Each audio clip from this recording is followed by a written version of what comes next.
Official Echo plushie merch when? I would be so down for that. Hello, Oozgoose.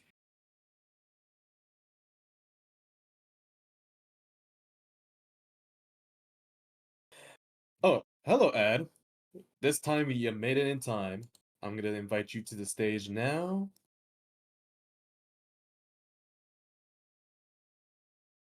Welcome, the man himself. Hi.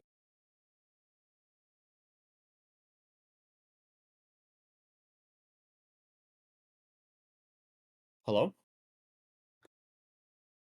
And we are on live. Oh yeah, I'm just making sure Ed is able to speak up because right now, yeah, is this mic not working right now? Now it's working. Oh, Awesome. that voice coming straight from a 80s action movie. Hello there, Ed. Oh, the quality of my voice? Yep. It's very understandable. I actually like it. Well, this is an intentional effect. Awesome. No, just kidding. Is it getting better? It should, in theory. It's good. It's actually better than last time. That's for sure. I would say it should be very fine. Now, if people want to confirm that it's fine too. Okay. Some things I could do to make it better. Oh yeah. Boy, Hello, people are. everybody.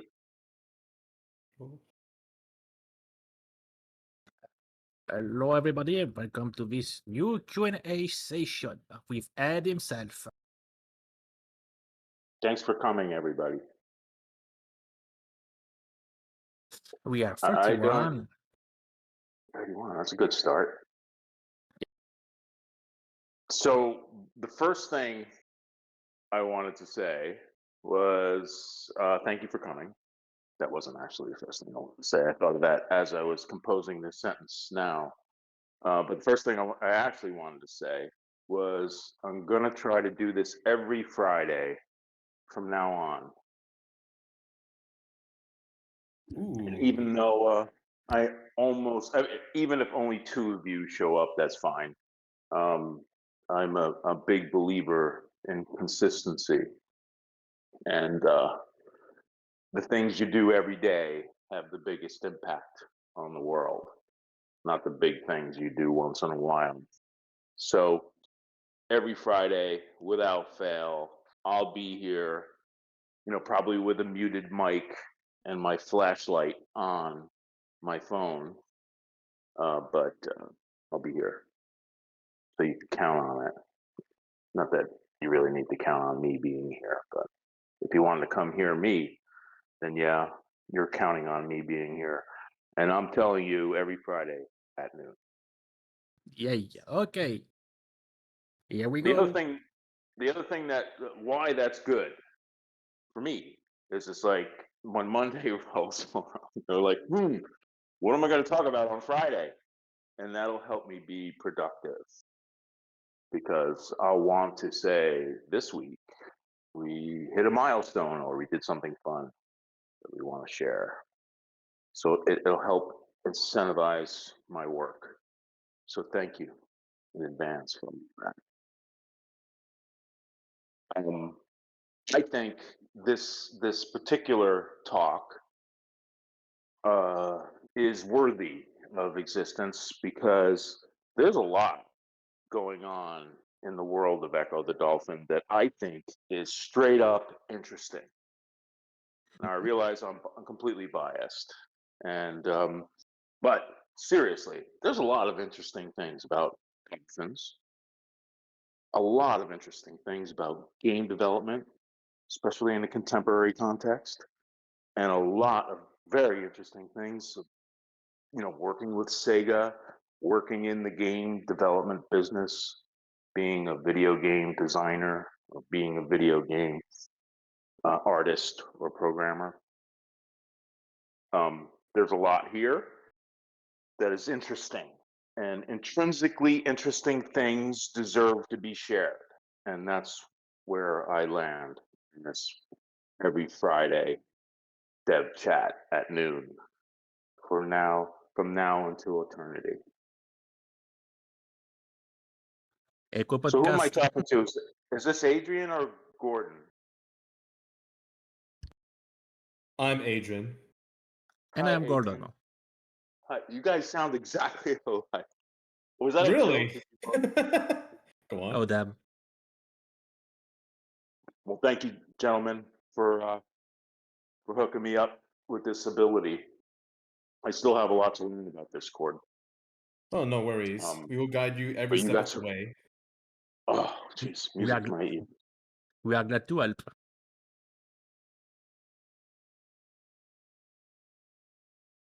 Okay. So yeah, if you have any problem to differentiate Adrian from me, remember I am the one with a baguette accent. Okay. Which was who? Gordon. Gordon. Yeah. Gordon He's Frenchman. your Spanish local person. French man. Yes, we. Okay. Thank you, gentlemen. All right, so I'm very tired. I swear this is true. 15 minutes ago, I was dreaming. I just landed yesterday from Tokyo, home from Tokyo. We had a 1-hour meeting at Sega Sammy offices in Tokyo. A bunch of us. There's me and my partner Riley, Diane, who's a project manager. She's supposed to be here, but I know she's not going to be here because she's in Kyoto right now with my daughter. And who else came with us? Sherman, who is our technical lead on Ecco the Dolphin remaster project. He's an important dude. And when he shows up to these, he'll always have interesting things to say. He's very technical and sciencey, and I love him for that. Also, who else came with us? Riley, Sherman, Diane, and Makiko. Makiko is our friend from LA, and she's our business development expert. She used to work with the what was that? The racing game? It's not Burnout. Gran Turismo. She worked on the Gran Turismo, the most recent Gran Turismo, and she worked with that team very closely doing business development. And we stole her, or we are borrowing her. Makiko was with us. So anyway, had a great time in Japan. I'm a vegetarian, so it was fun because every place I went, the fact that I am a vegetarian became the most important thing in the universe to these people. It's just glorious how kind and how respectful and how wonderful the Japanese people are. If you ever get a chance to experience a culture like that, you should stop at nothing to get it. That was great fun. That was my little update. And the meeting went really well, and our partnership with Sega is very, very important to us and to Ecco. It helps Ecco, live beyond me, and that's my goal. I know it's kind of morbid, but it's kind of like leave the earth but let Ecco swim on. I mean, it's great to have a tombstone and all, some words, say nice things, for all of eternity to represent everything you did and everything you thought. It's a great thing to have. Mm-hmm. But much rather have an animated dolphin that aggravates everybody. And you did a good job of that. Oh yeah.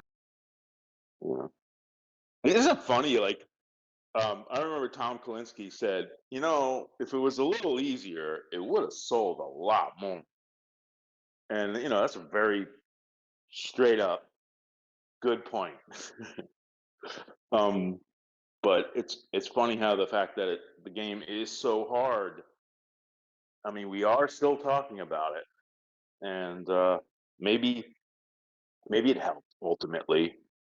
Maybe all those times that you wanted to smash the controller, if you did want to try to beat this game or get far into it, um, maybe that was a good thing ultimately. It's a good thing for Echo.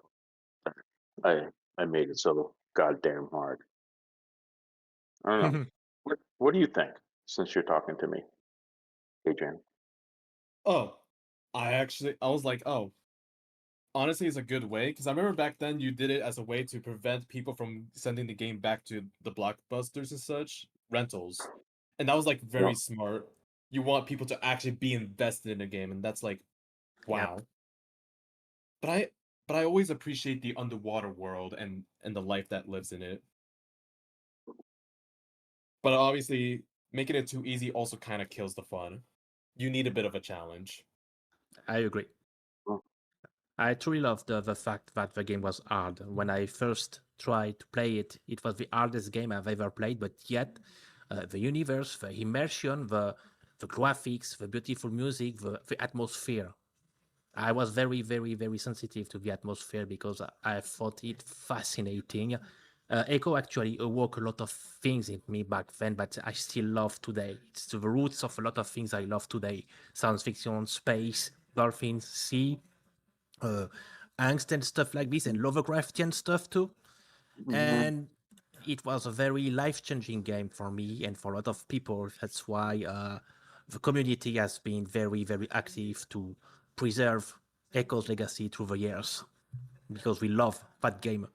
It was hard, but we loved it anyway. Yeah. So I guess thank you. I guess ultimately, if we ask the question, was it a good thing that Echo was too hard? We might say the answer is yes.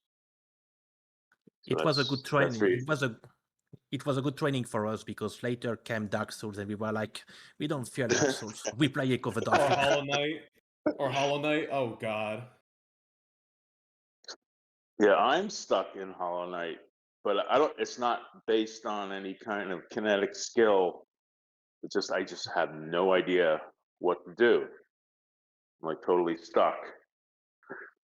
And I know I know it's very easy I could Google it in a second, and the solution will pop onto my screen in less than a second. And but then it would ruin it. I have to be able to figure this out on my own. So I keep stop playing it and then reapproach it. Go through the boneyard or whatever that is again, and get to the point where I can't figure out what to do and try to figure it out. And I might do that the rest of my life with Silk Song because I don't want to know the solution. I want to see it myself. I want to be like, oh, there. Oh, why didn't I think of that? But I we'll think see. playing it blind is like one of the best things known to man. Is like it gives you the authentic reaction if you think about it, and it makes you actually want to do that again, but with a new coat of paint. You know, Yeah, I not sure if I yeah. explained. I Authentic totally agree with reaction. you. I agree with you completely. Like my favorite movies of all time that I loved were movies that I decided to watch without knowing anything about them, where I had no idea the movie was going to be the movie I just watched. That's if you don't know what you're getting yourself into, I think that's a great thing because that's exactly like life. I mean, my first experience is my sister was like, "Oh, you're not getting a Jaws game," because she's like, "Oh, M rated." But then I got introduced to Echo, and ever since then, my life has changed for the better. Honestly, ever since I was little, only to traumatize more people. Echo should be M rated, shouldn't it? I mean, mm, I say that's debatable. I mean, it could be, but it also could not. Not enough chorus. Someone is saying in the chat. That's a good question. I'm gonna think about that. And Echo then if it had isn't, forum only. if it like the ESRB would not give it an M rating, what we need to do to give it an M rating? It's just I mean, interesting. I think adding stuff like blood and such would do the trick, but even then, it's like, let me know if we get M ratings so I can change the animation when we eat the fish. Sherman, you're funny. By the way, Sherman is in chat, but he's currently dealing with jet lag. But if he wants to come up, just let us know. Yeah, Sherman. no pressure, Sherman. We'll get plenty. Sherman, I gave the commitment that this dev meetup is going to happen every Friday from now on at noon Echo time, which is Pacific time. Okay, so I told everybody about our trip to Sega Sammy in Japan, and that was fun. I mean, it was only a 1 hour meeting, so there's not a whole lot to talk about. So I think that's the big news item for today's little meetup. Can you guys open the floor to any trolling or questions? I mean, few people have been asking ever since that bombshell of an announcement that you dropped about Ecco Jr. and Defender of the Future. People have been asking about that. Yeah, but the big Right. thing we are wanting to know is that if the tour went fine, and are we going to see Ecco Jr. and Defender of the Future coming back officially? Yeah, so that I can't say for 100% sure because I didn't lock it in yet, but I'm trying very hard. I'm 90% sure Echo until this question came up about Defender of the Future. I already had Ecco Jr. Ecco Jr. in the game. But then when I inquired about, let's make Ecco complete with Defender of the Future, someone pointed out that Ecco Jr. wasn't part of the mix. So I actually lost ground on this. But my intent is to get both of those titles as part of Ecco Complete in order to make it complete. And I'm 90% sure, or probably higher, that Ecco Jr. is part of the mix. But Defender of the Future, at some point, I'm going to have to play the game. I probably shouldn't even promise anything until I actually play it. Oh yeah. But it does deserve to be part of. I mean, it's not part of my life so much, but it is part of Ecco's life, and that's the reason why it should be part of the package. So yes, I think you could. It's a safe bet that both titles will be in there. When I officially know for sure, I will let this community know first. Probably in one of these calls, because I'll probably be desperate for content for these calls. So I'll save it for one of these calls. Is Oh, Defender of the Future? I have a question for the community. Is Defender of the Future good? Is it worthy of? It's really good. It may not be like normal Echo, but it still is pretty solid. And oh my god, we're getting a lot of yeses. Oh boy. Yep. So it's a slightly different vibe from the Echo Classic, but there's the difficulty. Everything is there. We have been smashing some Dreamcast and PlayStation 2 pads because of it. There's the universe. There's Guardian, which is the equivalent of the asteroid. There's aliens, time travel, every recipe of Ecco the Dolphin. They even had Tom Baker's There's time Doctor Who. travel. Sorry. need to Uh, know. oh, Is there time travel in Defender of the Future? Yep. yep. What? It's more Basically, serious? it's more reality. It's more reality travel because at some point, Echo, there's an event coming, and Echo ends in alternate version of the Earth.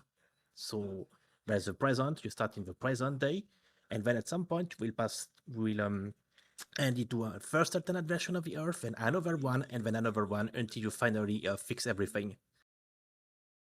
I mean, I'd say let Ed experience it for himself, more likely. But yeah, there is alternate realities, essentially different futures. It's really interesting. It's really interesting, and it kind of throws you for a curveball. And there is also metamorphosis, just like the metasphere from Tide of Time. Mm-hmm, mm-hmm. You turn into other. Yeah. And there is even a level paying tribute to the water tubs in the space in Tide of Time, like Skyway to Heaven, etc. Mm-hmm. They certainly try to keep it within the Ecco spirit. That's for sure. The only David thing Brin wrote the backstory. Apparently, who's a Yeah. really famous science fiction author. which you also took inspiration from as well, like from the Star Tide Rising series. Hello? Hi? Hello? Oh, there we go. But yeah, no, because I remember you also said before in the past that you got inspiration from David Brin, but I could also be wrong.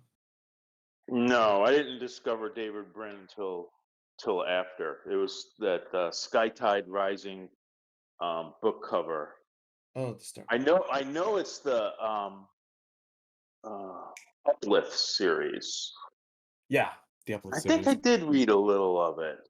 Yeah, because I But remember. no, it was post Ecco. Yeah. Did you read that book or that series? I The do one want to with the get to it. dolphins? I do want to get to it at some point. By the way, I this did. stage. I personally How was did. it? I read all the David Brin's book. I wonder how much it costs to hire David Brin. It's been a while, but I actually Moduvator is talking about how people are asking like if it got a remake. I'm like, me and Moduvator worked together to actually import the high resolution version of the textures and essentially modded the game on the Dreamcast. But that was like a one-time event. When you uplifted the no pun intended, when you uplifted the textures, how did it look? It looks really good, and plus it changes the default Echo color. I decided to go for a more darker gray, more akin to the ones found in the North Pacific. You know, the ones by your shorelines of California. Yeah. Mm. Oh, Moduvator actually posted one of my works that we collaborated.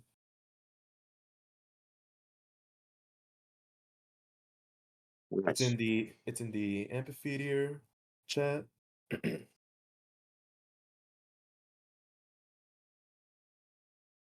So yeah, no, people, if you have any questions, you can raise your hand or ask in the ask me away questions chat.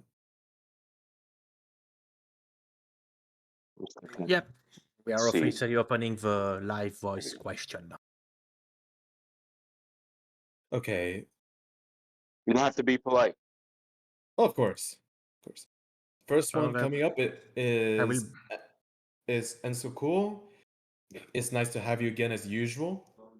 Invite I to will. speak. I will personally bunk bad people with a baguette. So behave, people. Good. Wait, what time is it? Okay, 10:04, I don't know if it's evening, it's PM, but okay, evening, night. Okay, good night, everyone. How are you all doing? Doing good. Okay, It does yes. feel like night for me, but it's Oh, noon. It's okay. lunchtime for us. I just had dinner, chicken nuggets and tater tots. Yeah, good combo. Yeah, I had a question when I was asking Deb last time, but yeah, my mom had to pull me away from my computer. Yeah, what was the questions last time? Yeah. Yes, it was. I was thinking of like new levels or something like that would be added to game. Because I remember I was watching Free Willy. I was binge watching the Free Willy movies. Hmm. And there was one level where, like, I remember almost at the end of the movie, where one of the lakes that Willy is with his sister, Mhm. like, you know, when there is a oil, an oil spill. Uh-huh. Slick. Yeah, an oil spill. Yeah, the slick. The thing is, it got lit on fire. So what? It got lit on fire, and yeah, and that Willy can't go. He has to do a high jump unless he. If he doesn't, he'll get hurt. And there are some Huh. like areas he might get like stuck from the oil as well because some. I don't know how deep can the oil go into the sea, but it might be like a maze for Ecco. So when I Sweet. saw that part, I was like, wait. Since this one, if Ecco was in a bad future or in a present, like a bad future or in a present, where like I know that like what they call it, the vortex, they might do like some activities. Like I know they have like industrialization activities up in the sky, like from their ship, and they might do some oils like dumping as well, like waste dumping into the water. Mm-hmm. Like and some waste dumping in the water.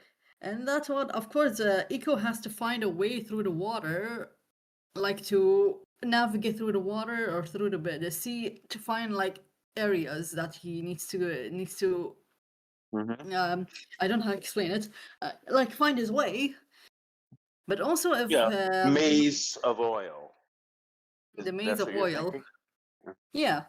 And also, like I know if the vortex, if they start getting angry, they can actually let the oil ablaze. That can make it very hard to eco to jump some certain areas, and some places would be heated up from the oil as well. Mm-hmm. And of course, probably also the air might be polluted as well from the oil. Like it will be like toxic air for eco to breathe in. So if Mm-hmm. he gets out of the water, he will get damage from. He can breathe there, but he will get damages into health if he wants to breathe. Unless he can go under the water to find those air bubbles inside certain areas, like what you see in the classic eco games. Mm-hmm. And When we I'm sorry? focus tested the game in the early days, almost everybody suggested the oil slick idea, at least to have oil slick and Japanese whalers in the game was the biggest suggestion. So it does seem Oh. to be like a narrative need to have echo versus destruction of the environment as some subplot or theme. So strongly considering ways to, like, if the mini game, the goal of the mini game is to pick up all the floating plastic in the ocean. So straight up, our first sort of echo versus damage to the environment. So I think at some point there will be. And the cool thing about oil is it's flammable, and the only time you ever see flames on the surface of water is when there's oil. So flaming oil slicks also would be a fun challenge, and it look cool from underneath. We could figure out some cool lighting effects. Oh Great yeah. suggestion.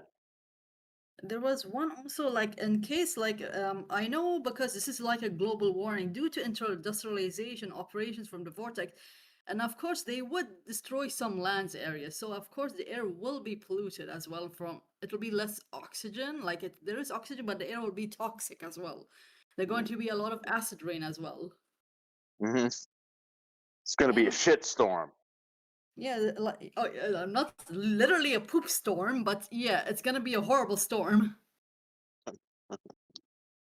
And like there is like I remember there is this one level where Echo's he was in the vortex ship, and he has to navigate through jumping from one area of the what they call it, the one part of the ship to the other, and I'm sure it's low gravity as well because they're I'm not sure they're over the clouds, or I forgot how it Yeah. was. Mm-hmm. And of course, this will be due to the bad pollution and the destruction, like the tear in the ozone layer, of course. Yeah, those stuff, the ozone layer and for those things. Eco has to be careful in what area of the ship he has to be able to touch, or because it is really hot. It's like a heat wave for him, so he can Mm-hmm. get damages from some parts of the ships. And of course, it is polluted. He has to find areas that are inside the ship that are cool, and he can go find like an oxygen chambers and tanks to breathe in. Uh-huh. And there was actually one more thing. I thought to put an Easter egg into the game, but I'm not sure if you guys are willing to. Like, there is one part where Ecco, it's not part of the game, but can be an extra in the menu, where Ecco has to time travel because he's curious. He wants to see the human world in the future. He time traveled into the human world, but the human world is underwater. Why? Because of destruction of the environment and all that. The glaciers melted, so everything is underwater. So you're gonna see Eco pass by the blockbusters, where you can see a Calibri poster. Oh, yes. We are willing to do that Easter egg. Good one. And like Dolphin Defender of the Future. You're not gonna put Echo Defender of the Future, Dolphin Defender of the Future, like a poster coming soon. As well. Coming soon, the blockbusters. Like you can call it blockbusters or brickbusters if you want to use Right. like copyright. Mm. A fictional pass by- rental place. Yes, fictional, right? Brickbusters, not blockbusters. We can call it brickbusters. I think we could call it blockbusters because they're out of business. Would you gonna call Breakbusters? Ghostbusters. Atlantis probably. Records. I like the idea, Moduvator. I thought of Oh, doing yeah. also. Atlantis Records. There's also he can pass by an arcade as well. Like he can get to meet all of the rest of the sea life that came, either that are escaped from the aquarium or the ones that are from the sea that moved to the human world. He could talk to them. He's going to ask, what happened to the human world from the aquarium? That as they said, we escaped from the aquarium. So, and humanity have brought this upon themselves. They doomed themselves due to their activities that endanger the environment and all that. And Eco can also pass by an aquarium, like what they call it, the aquarium. He can pass by. I was gonna say Atlantis Cafe should make a what they call it a reference to. But someone just said Atlantis Records, which is cool. Maybe something like an amphitheater or cinema. Well, I don't know what era of a human world, but I think the 90s would be a suitable era that Eco would be traveling to, and he can also pass by. Yes, the arcades as well. Then he can pass by to someone's house. You're gonna see like a somewhat of a Sega, like the Sega Mega Drive, something like a Sega Mega Drive in some kid's room. He can interact with a blocky computer, and what this computer will show is something similar to the old version of the Echo player like blog list that shows the players that beat the game, the actual players that beat the game. The Like, list. yes. Cool. Like it'll be not to the community, the Echo community, and also the Discord, like Atlantis Theater or like Atlantis Cafe, or the records as well.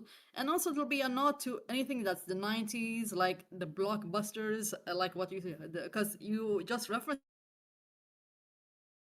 the blockbusters so many times, and also arcades as well.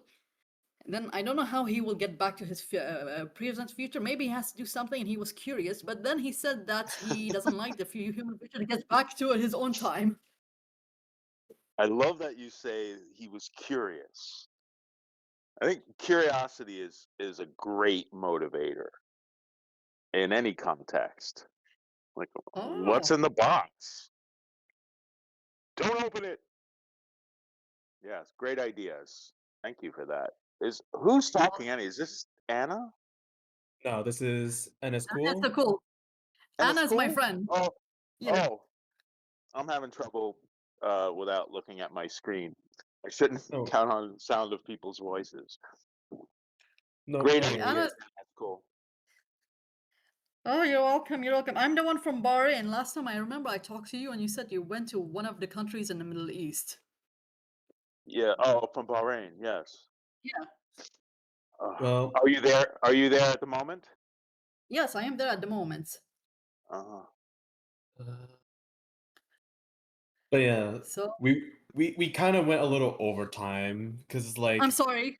no, you're fine. It's just for future reference. Try and keep it contained as other people are trying to get here. But we do like the ideas, and you know what? It's worth noting down. I'm Write them sorry. down. Okay, I'm gonna write them down, but I'm sorry. I'll go. It's okay. I'm sorry. All right. No, don't be sorry. Let me just tell you one thing. The probability of a Blockbuster video rental store showing up inside of an Ecco the Dolphin game, the probability of that just went up dramatically because of you. So thank you very much. You're welcome. We love to see it. Lisa. Yes, hearts. I'm doing a heart with my arms. Yes. That's cute. A sketch from somebody would be awesome, like I think a submerged Blockbuster Anna, Anna, coming soon. Anna can help with that. See, I knew Anna was relevant to this conversation somehow. Okay, who's next? Okay, up next is Matthew C. Matthew C, come right up. Hi, matthewC. Matthew C. Hey, how you doing? Pretty good. Yeah, so my name's Matt. It's great to meet you. First of all, I just wanted to say thanks for answering my question about morphing in the first game. I had no idea morphing was in the first game, so it was really cool to find out. I had 3 follow-up questions about it, if you don't mind. Excellent. Cool. So the first one is, if you did implement the morphing in the first game, how did you plan for the player to unlock it? If you remember. The very first morph idea what was to turn into a land animal to get over land, and Okay. so in my mind you turn into a bird. So the pteranodon, the pterodactyl in the Jurassic levels, was it was that solution. Like I had to get Ecco over the mountain. There were no birds. The whole morphing thing wasn't really in the first game as a mechanic. So I pivoted to the pteranodon. That's the sort of the framework of the idea. It's just like to let Ecco become a land animal. And then it turned into the whole thing because I figured out the whole thing, and then it sort of got back. Anyway, Okay, I got you. this is what I'm Okay. trying to say. It all Yeah. makes sense in my head. So we'll try to make it make sense in reality. And this is why I work with really smart people like Sherman, who remember everything and help keep things on track. So the morphing ability is don't tell anybody, just between us. But Okay. it is sort of the asterite technology. It's part of that okay. whole that whole tech tree, if you will. That's But awesome. it's very exciting. My absolute favorite morph is when Ecco turns into a school of fish, Oh and yeah. your life Yeah. meter is simply the number of fish, and your That's goal cool. your goal is to survive the onslaught of your cousins eating you. No, eat the little fish. Yeah, that was my favorite too. Such an awesome idea. In our Ecco 3 prototypes, my favorite song ability is like the tractor beam or the ability to possess another animal. So possession is an important part. So, like, if you really were curious, what is it like to be a great white shark? Eventually, Ecco gets a song that'll enable him to be a great white shark. So he doesn't have to wonder what it's like to be a great white shark. He could just be a great white shark. Okay. And philosophically, that's the play mechanic of the ultimate play mechanic of reality, is when you wonder what it's like to be another conscious entity. Drives empathy, which what enables the future that we want to live in. Okay, that's awesome. I was also wondering, like, how would you have got the power? Like, would have someone given it to you, or would it have just been The like asteroid. one level you get it? Oh, the asteroid would have given it to you. Yeah, Okay. yeah. Mechanically, so you're so the morphing is among some of these ideas that were sort of embraced in the game.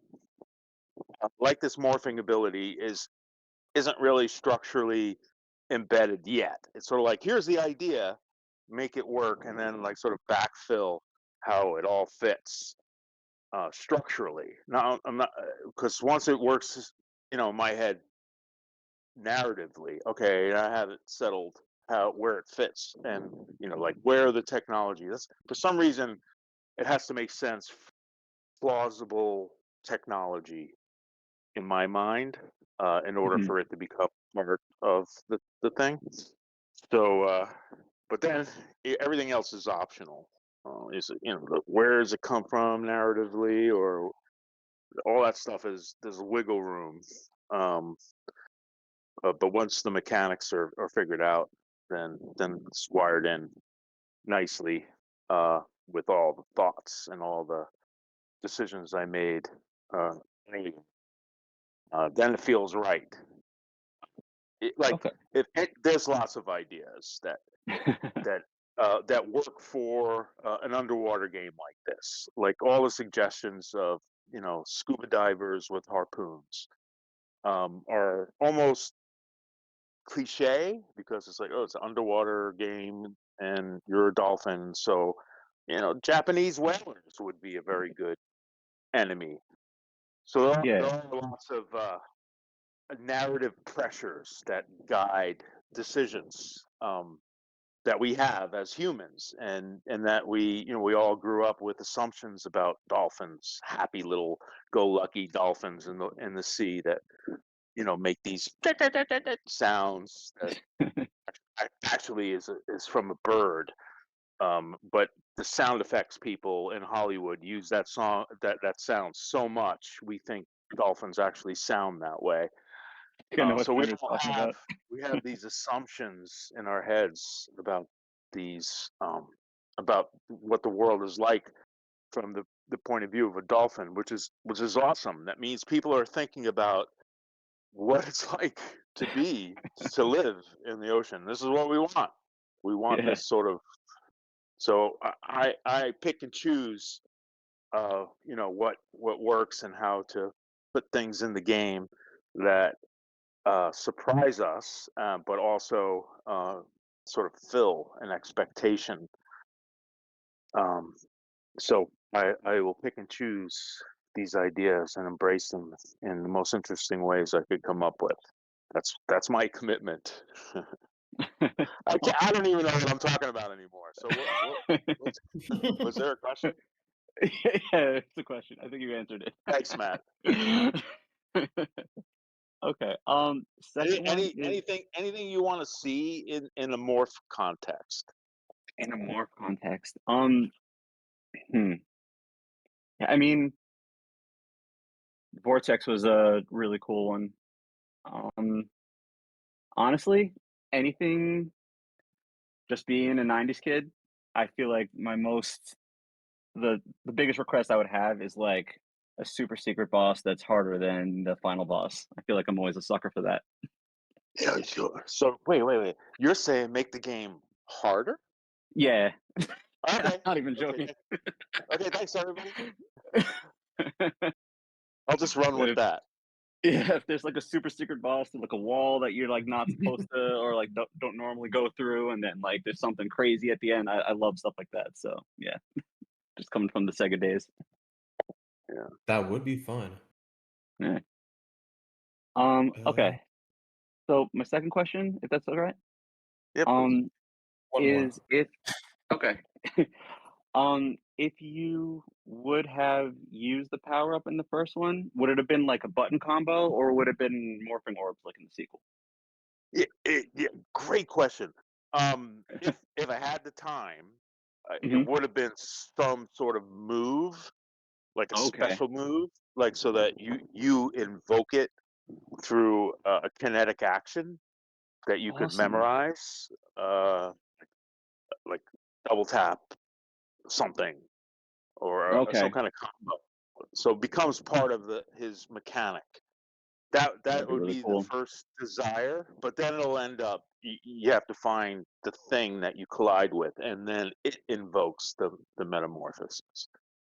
So Okay. because Wow. it's way easier, and then the places where you morph become a tool for the level layout designer to put those morph abilities in places where they'll either help or make it interesting if you're forced into it, Okay. because of the game context.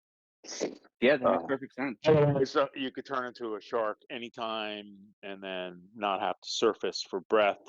Um, then that sort of challenges the idea of you can morph anytime once you win that ability. But Okay. it might be better if we keep it isolated to locations where you could use it and where you can't.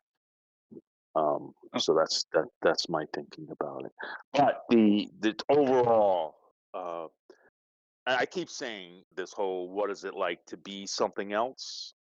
Really important part of the philosophical back structure of the story of Echo the Dolphin. So um, yeah, you hit on a very important part of the game. okay. Awesome. So I'm really looking forward to everything. thank you, Matt. Yeah, I think Uh, that was it. Thank you so much. I appreciate it. anytime. Up Thanks. next is everyone's favorite user, Moduvator. You're coming right up, Moduvator. Yes. Hello, Greeting- Moduvator. Greetings. Hey, Yeah, how are you? not too bad yourself. Doing good. How are we doing, Motivator? Not too badly. Things are moving along just fine. Swimmingly, I could even say. Nice, nice. Yeah, good to hear your trip to Japan went well. And I probably wouldn't take too much of your time here, but I do have a couple of questions, if that's okay. And this time we are really, firing up the good old time machine and going back to the source, so to speak. So my question, the first one, goes probably way back to the very early days when Ecco was being considered. So I've recently, thanks to one of the members of our community who is from Hungary himself, I have come across an interview for a Hungarian Checkpoint podcast with a certain gentleman whose name might sound familiar to you, the Laszlo Centornai. Uh-huh. And he would reflect on how the idea of a game was first pitched to them. And basically he said, well, yes, that gentleman approached us and he said, I have this great idea for a game. Imagine a dolphin swims in water. Well, okay, a dolphin, that's a good start. Well, does he have a gun or something? I don't know, a propeller in the rear? He asked. Well, no, it's nothing like that at all, he said. And then he recalls how, after much difficulty, they were able to finally knock together a working prototype. So, yeah, thank goodness it was a 16-bit system, Genesis. And he told that, well, we showed it to him, And you know what he said? This is too video game-ish. So my question is, do you have any recollection of that moment and how that prototype would be ultimately polished into a not too video game-ish experience we've all grown to know and like? Because I imagine you probably already had many ideas fleshed out in your mind, and so you probably had a good idea what to expect from that. Oh, yes. Okay. The at the time, geez, I keep going back further in time in order to answer this question. Told you, we end up hiring The on a part-time machine. difficulty, yeah, you did, you were all right. You were taking me back. So the first difficulty I had to overcome was, how do I convince these people just let me work on this? Because at first everybody was just saying no. It didn't seem like a video game to have a dolphin without a gun or an inventory or any of those typical things. I guess I don't know what the problem was, but it was a tough sell for me for a long time. And then I did, the straight up there is a challenge to overcome the initial assumptions, like a dolphin would make a good video game, or nobody likes underwater games, or whatever assumptions you might have, they pop up immediately, and it was hard to overcome that. So the idea of a dolphin video game without humans and without human mechanisms such as guns wasn't a good one in terms of everybody getting it right away. It kind of did the opposite. Nobody got it. And a side quest for me was to find a team that I could trust to work on this title with me and not turn it into a typical video game that everyone was suggesting. And I got a long list of titles at the time to work on. One game was called California Games, which is sort of like a collection of extreme sports, not extreme sports, but skateboarding and surfing and hacky sack, which we had to call footbag, etc. Anyway, I hired Nova Trade, and the team included Laszlo, who is the dude you're talking about, and Jolt, who is the artist, and Joseph Molnar, who was the lead program. And those three guys, I got to meet them. We worked on California Games together, and they every single time I reviewed a submission from them, I was just blown away by the quality of the programming. I mean, solidly 60 hertz. The quality of the art, absolutely beautiful. If you Google that game, California Games for the Genesis, and look at some of the art, it was stunningly good at the time. And then when we met physically and spent time together to work on California Games, I made a little note to self, like, these guys might be the guys. And then at the time, I was working on Spider-Man versus the Kingpin. So we had finished Spider-Man versus the Kingpin, and the team I was working with on that was local in the Bay Area. And I tried to convince Bert Sloan, who was the programmer, Spider-Man versus the Kingpin. Great programmer and a great guy to work with. Video game, that's what I would call him. And but he would not. He wasn't interested. Straight up, was not interested because he felt like the Dolphin control. My initial prototype that I made, the control wasn't good. He said literally, I feel like I'm not in control, and he didn't like that. So I couldn't convince him. But I had my secret weapon in the back of my mind. These Novatrade guys, Laszlo and Jolt and Joseph. So I pitched them the idea, and oh yeah, it sounds great. Oh, it's really great. But then when it came time to actually doing it, none of my ideas were compatible with the assumptions. So it was hard to get them over the hump of no, it's just a dolphin. We'll make a game out of the dolphin and the dolphin's adventure. And it was difficult because how do you get a key to unlock the door, or how do you get the weapon to kill the no hands, no pockets, no guns, no propellers. Yeah, so it was such a challenge. And so okay, here's the first example, Laszlo, look. And I drew the mechanic of you can't get through the vertical current conveniently, but there's a way to do it. Push a rock into the current, which will overcome it, and swim in its wake. So that was the first example of how you could make an environmental puzzle solvable by a human and it be satisfying and fun. And that was pretty much the first puzzle or play mechanic puzzle, oriented puzzle.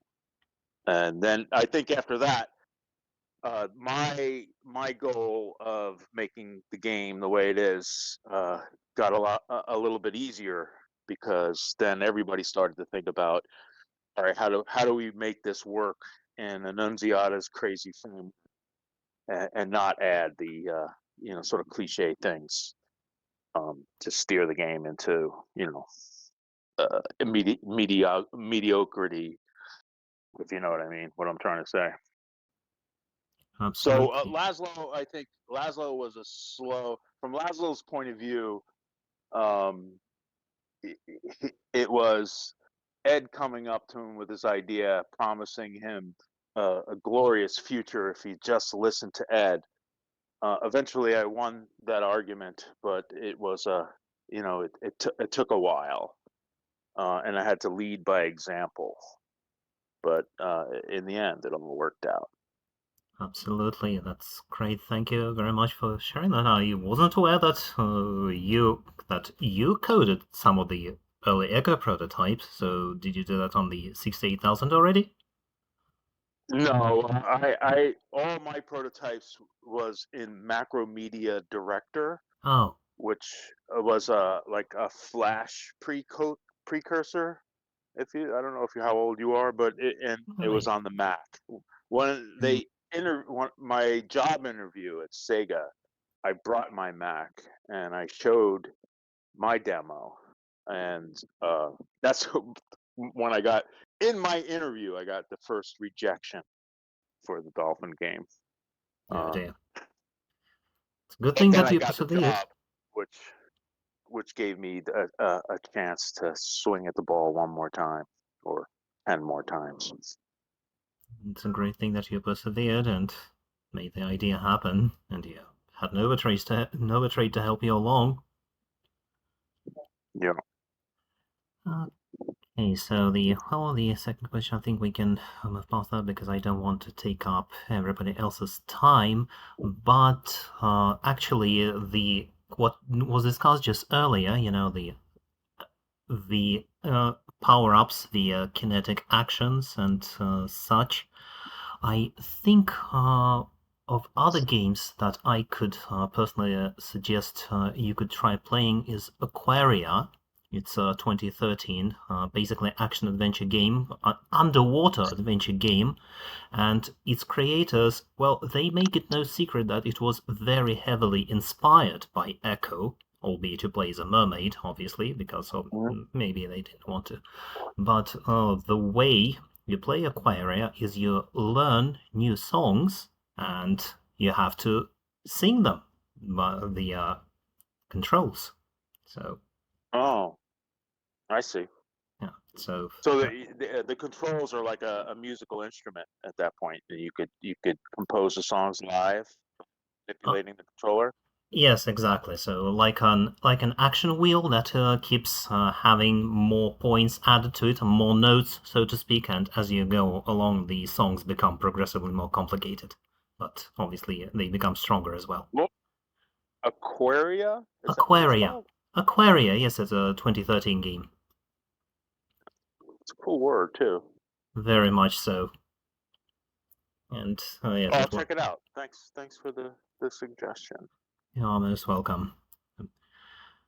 I actually have a favor to ask of you.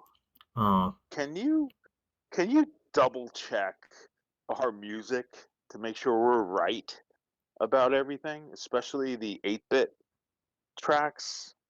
I'm feeling unreassured that we have everything like the sources, and then once we have the list, I'm totally tasking you right now. Once we have the list, like every song correct, like what SKU it came, like what platform it came from, Game Gear or Genesis, etc., CD, and then which version of Echo, Tides of Time or the original. Once we have that list absolutely correct in our player, then I want you to help us go through and identify which need to be recaptured so we have the absolute perfect versions, especially the 8 and 16-bit tracks. Would you mind doing all that for me? Absolutely, because music is basically my hobby, and I love the Echo soundtrack, obviously, and I do have some of the consoles here and the equipment to capture that with as well, so ready, willing, and able to help you with all of that. Because obviously, yes, my instincts are correct about you. So yeah, let's formalize our relationship in the background so that you can help us with this. Absolutely, that would be my great. To be right. I would be happy to. Thank you. So blue roll for Moduvator coming. And this is why I consider Moduvator the absolute GOAT. Oh, come on! I spread the seeds of Echo Joy, and yeah, I do have a couple of articles in the pipeline as well. So, well, can't wait to share those with you once they're ready. So stay tuned. Yeah, excellent. Looking forward to it. Glorious 68,000 code. I appreciate your interest and research on the original team members. Yes. And if you need personal connections to any of them, let me know. And as I think it was you, I encouraged you. You should go hang out with those guys. Did I ever say that to you? I don't believe you did, but now that you did, I feel honored, really, because their work is fantastic, and as I am going through the Molnar's 68,000 code, and I can see the places he would optimize by hand, it's absolutely fantastic. Yeah, it was fun for me just to see when I walk by his screen, like, is he working on 68,000 or is he in C? It was pretty amazing. There was a bug. It wasn't a bug. There was like an address checker device that the ROM had to pass in order to go for masking. And the game was ready to go. We had our 200 hours of non-crashing. I fixed every C bug that was practical. We're good to go, but the address checker just kept throwing this crazy address, and it all came down to Molnar. And it's like the second all-nighter. It's 4 a.m. You could see it's like his eyes are he's basically crying because he's so tired, just scrolling through code, and he couldn't figure out why it was happening. And then I shouldn't have told this story because I don't know enough of the details, but when the C is compiled to assembly language, this particular compiler compiled something off, like by oh shit, I can't remember how it compiled was wrong, and he fixed it in the assembly language, and then it worked. And it was a glorious moment because you can see it right now. He had his finger on the screen pointing at one thing, and then he kept going. He kept making noises. he didn't speak any English, so 4 o'clock in the morning, me and him, I'm just there for emotional support, and I'm just watching him figure it out. But I saw him figure it out, and that moment was just I guess it's just between me and him, but now I'm sharing it with everybody. But sometimes the compiler would make code that worked and is right, but it violated an expectation, this address checker thing. And I think it was because not a lot of the initial, I guess the plan wasn't to make games using C or C++. Like, it was always intended that everybody would just do things in 68,000. But yeah, that's my vague story of Joseph. That's wonderful. It makes absolute Moduvator, sense. where are you in the world? I'm in Canada, physically. Oh, that's right. Sorry. Okay. Yeah, I was going to say, Joseph will be visiting us next month. Oh. If you're anywhere near the Bay Area, that's your chance. So You're tempting me there, Ed. I'll see if I could get out and if I could meet you and the team and Elnar as well. And Atta is with us. Attila Hagar is with us. He's there too? Yes. You should get him to join. Everything. You should get him to join the next session. I'm sure everybody will be. Yeah. You could ask him. Yeah, I'm very honored that I have gotten in touch, because we used to be in touch many years ago, but kind of lost our contacts, and now we are in touch again, and it's wonderful. So it's all coming back together. The Ecco community. I've heard that sentence from several people on the team. Even Sherman said that recently. It's all coming together, right, Sherman? Yeah. Yes, Ed. Okay. Thanks, Moduvator. Thank you. I'll definitely come at you with about. The other thing we need is to identify the unnamed titles. Yep. Because I want to task the community to name. Yeah, we could these tracks. Yeah, we could also throw some Atta's initial sketches into the mix from the beta versions. What became Crystal Springs, for example, etc. Yeah, cool. Absolutely. Thank you very much. I'm excited. Me too. Thank you very much. Alrighty, that was actually really fun. Yep. Your Moduvator is probably on a little cloud right now. Very happy. I think we should all have a meetup at some point. God. And up next is Dormin-DIM. You're coming right up, if you're able to get up here. Hello. Hi. Hi. Bonjour. How are you? Nice to meet you. Nice to meet you too. You're a big inspiration since my childhood. It's very nice to meet you finally. Thank you. Nice to meet you too. So my question is, do the Skyfin return? Because this is very my favorite part of the game and the lore. Uh-huh. And will they return eventually? What? I'm sorry. What are you asking? Will the Skyfins return? Skyfin, yes. Yes, I have huge plans for the Skyfins. That makes me so happy. Thank you. Yeah, I love them, and yeah. What could I say about? There's so many things to say about the Skyfin. I like them a lot.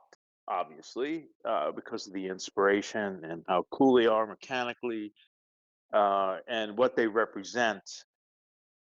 I especially like the idea of the skyfin dolphins because they're like, just from a narrative perspective, they're the next evolutionary step of dolphins. So a big step. And I like that because it's the big steps that make things happen. Like for, billions of years, single cell creatures, filled the earth. And then there was one moment where multicellular animals, it's like the idea hatched one day and it was a good idea and it took off. So there was a moment when everything that was alive on the earth was a single cell. And then a moment occurred where multicellular life became the dominant life on Earth. It was called the Cambrian explosion. That means like all of a sudden it was like the .com boom, just many life forms sort of jumped in on the idea of multicellularness. So for a long time, multicellular life existed on the Earth until another event happened, which made spines, which made a new form of life that had brains, and that was a big jump. So from going from a dolphin to a flying dolphin is a similar jump, like an uplift, from making reference to David Brin again. I like that a lot because it gives us, lots of stuff to work with, like flying dolphins, and then a great backstory about how it all fits together. So I love that whole thing. I loved it too. It was really a great idea and great design. And I don't want to spoil some stuff, but if you do Defender of the Future one day, there is similar stuff happening. That was from the cancelled sequel. That was from the cancelled sequel, actually. And Now, so, I'm not talking about the cancelled sequel Skyfins, but there is evolution of dolphins in the dark future in Defender of the Future. oh right. Oh, you mean that? Right. Yes, indeed. And that will be quite fun to discover, actually, since it's same idea, But yes, in the console sequels, we were about to see pink skyfins and also an old Australia. Yeah, but that never came to be. Yes. Wait, was Trelia supposed to be in the canceled sequel? Yes. So apparently they were trying to follow. Essentially, they're trying to, again, like I said before, they're trying to keep in the spirit of Ecco to a degree. It may not be the original Ecco, but it's still trying to be Ecco. I see. Was there a skyfin dolphin in anywhere in? Oh, Moduvator No. posted a picture. No, not in Defender. Sadly, they would have showed up in the sequel had it not been But there canceled. are evolved dolphin in Defender of the Future, but not skyfins. They are something I else. see. Yeah, I see. What did the evolved dolphins look like? Buff. I think. I mean, okay. I think we should. I think we should let Ed see it for himself. I'm sorry. I'm gonna have to cut you off there. It's okay. I totally agree. If Ed played Defender gonna- of the Future with us, I will be over the moon. Yeah, just leave it as it is, okay? I'm sorry. No, it's okay. I'm looking I'm forward to it. I'm getting excited about Defender of the Future now. Oh. Don't worry. I should play it and stream it, huh? Yeah. Oh, I'm so happy. Actually, I should do that with Ecco 1. Oh no, We can totally help you with the streaming part. I'm so Oh, yeah. happy. I'm so hyped. I was playing the game earlier before this call, so. I've been playing it a lot. I've been playing the original game a lot using keyboard. You are going to stream all the Echo game from the community. No rest, no right to eat, to drink, no right to go to work. You are streaming non-stop until we are done. Oh my. Oh boy, that's a high task. You That's a high order. just want to see me tortured by my own game, and I know that. I know that's exactly why you like You this have to idea. you have to pay for all the childhood trauma. It's all the payback, you know.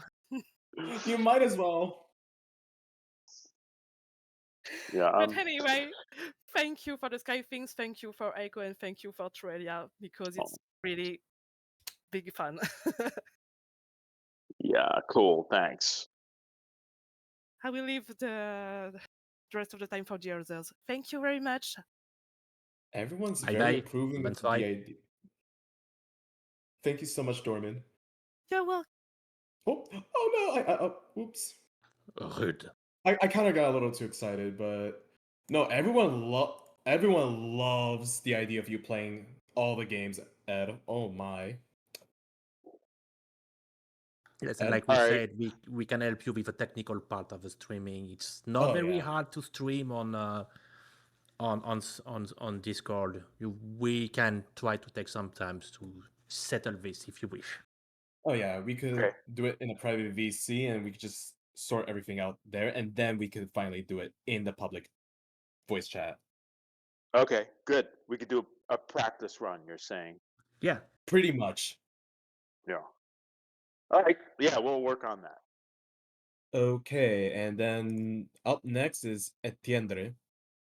I'm sorry if I'm sounding very Spanish. I'm Cuban, so if I know that's no worries. It's being recorded. That's okay. I totally sound French. No. Anyway, happened. so first of all, I just wanted to say that I think it's awesome that you've been so proactive in staying involved and connected in a real and personal and genuine way to the community, and that you come into these little Q&As and like you really make a huge effort to be connected with your fans, and I think that's great. And I remember, I don't know if this is a theory I came up with or it might have just been something I read a long time ago, but it's a theory pertaining to the name Ecco itself, and that being that Ecco, ECCO, is an Italian word that I believe roughly translates to see or to be seeing. And the English word echo, ECHO, or means a reflection of sound. Yeah. If you put those two things together, it means to see with sound, which is what dolphins do. And that was the theory behind the name. Yeah. But You're exactly right. no, it's very cool. I just got a lot buzzing through my head. I did want to ask if, obviously you're doing everything that you can do to make this the most complete Ecco experience, and things that were cut for the original, there's certain things that I wasn't sure if they were cut intentionally or if it was just time constraints. Like I know in one of the prototypes for Tides of Time in the Vortex future, there was a mechanical Ecco that you would fight. But like that didn't show up in the final game. And my question is that something that was cut intentionally? Was it a time constraint? Is there a chance that we would see that in the Ecco Complete? Yes, and yes. There was one trip to Budapest where I found a bunch of like little rubber dolphins, and I brought them to the team. By the time I left on that trip, one of the rubber dolphins undergone a little bit of an art level up where they stuck like staples into the dolphin, and then all kinds of metal things stuck into its body, so it looked like a cyborg dolphin. Very And cool. and really, it was just a dolphin voodoo doll that was in perpetual torture. Oh, is that why And Echo's so hard? Because of the voodoo doll? yeah, it's like, come on, guys. I know you're saying that this development cycle is hell, and I didn't want it to be, but it was, and Now, it was was it really a? funny. Oh, I'm sorry. No, that is funny. Was it coincidence or was there any inspiration also from around the same time? I know the Sonic series had a villain called Metal Sonic, which was like a metal version of Sonic. Or was it just kind of a Yeah. coincidence? Like, Well, the RoboDolphin has always been there. Has always been floating around. oh, okay, Um, yeah, the real yeah, the real inspiration is there was this old game called Fish, which was a okay. That's interesting. old Maxis game where you generate really beautiful, This is- fish pets digitally. And when you play the game, every once in a while, a little metal fish will instantiate into your environment. It's like, hey, where'd this guy come from? It's so cool. So the metal dolphin, the robo dolphin, uh, has always been there, and is an important part of the narrative, especially for Ecco 3 Oh, very cool. Atlantis. Because when I first discovered those prototypes, I was like, this is cool as hell. Like, I wonder why this didn't make it in. Like, my intuition was to say time constraints. So I guess that was a little confirmation there. Um, but speaking Yeah. of prototypes, there's been a lot of Ecco 2 prototypes discovered over the years, which contain a lot of like cut ideas, a lot of cut levels. But I don't recall anyone ever find anything for Ecco 1. Like, do you know if there's any of that floating out there, or do you recall any recall. levels that had to be cut like during development for Ecco 1? Anything about what they were like? Mm, you know what? I'm gonna answer this question in the future Okay. because I know there must be. Yeah. And now everything I'm thinking about applies to the other games. But there's lots of things that we've tried, and you're right. It's always time constraint Yeah. that makes you cut these things. And there's a lot of things in the game that are working that are there because instead of cutting them, we made them real much simpler. Like Like for the example, Pteranodon. yeah, Pteranodon, or the do you remember the Oh, the moment prehistoric whale, right? Hmm?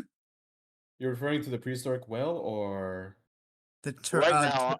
Pteranodon, the pterodactyl-like creature. Yeah. oh, What is it? Do we know what it is? Is it a Pteranodon or Or is it pterodactyl? pterodon? Or I might be it's a saying it wrong. pteranodon. It's a Okay. pteranodon, the one that you see in the game, the one that picks Echo up in the first game. The Okay, that's what we call it from now on. Thank you.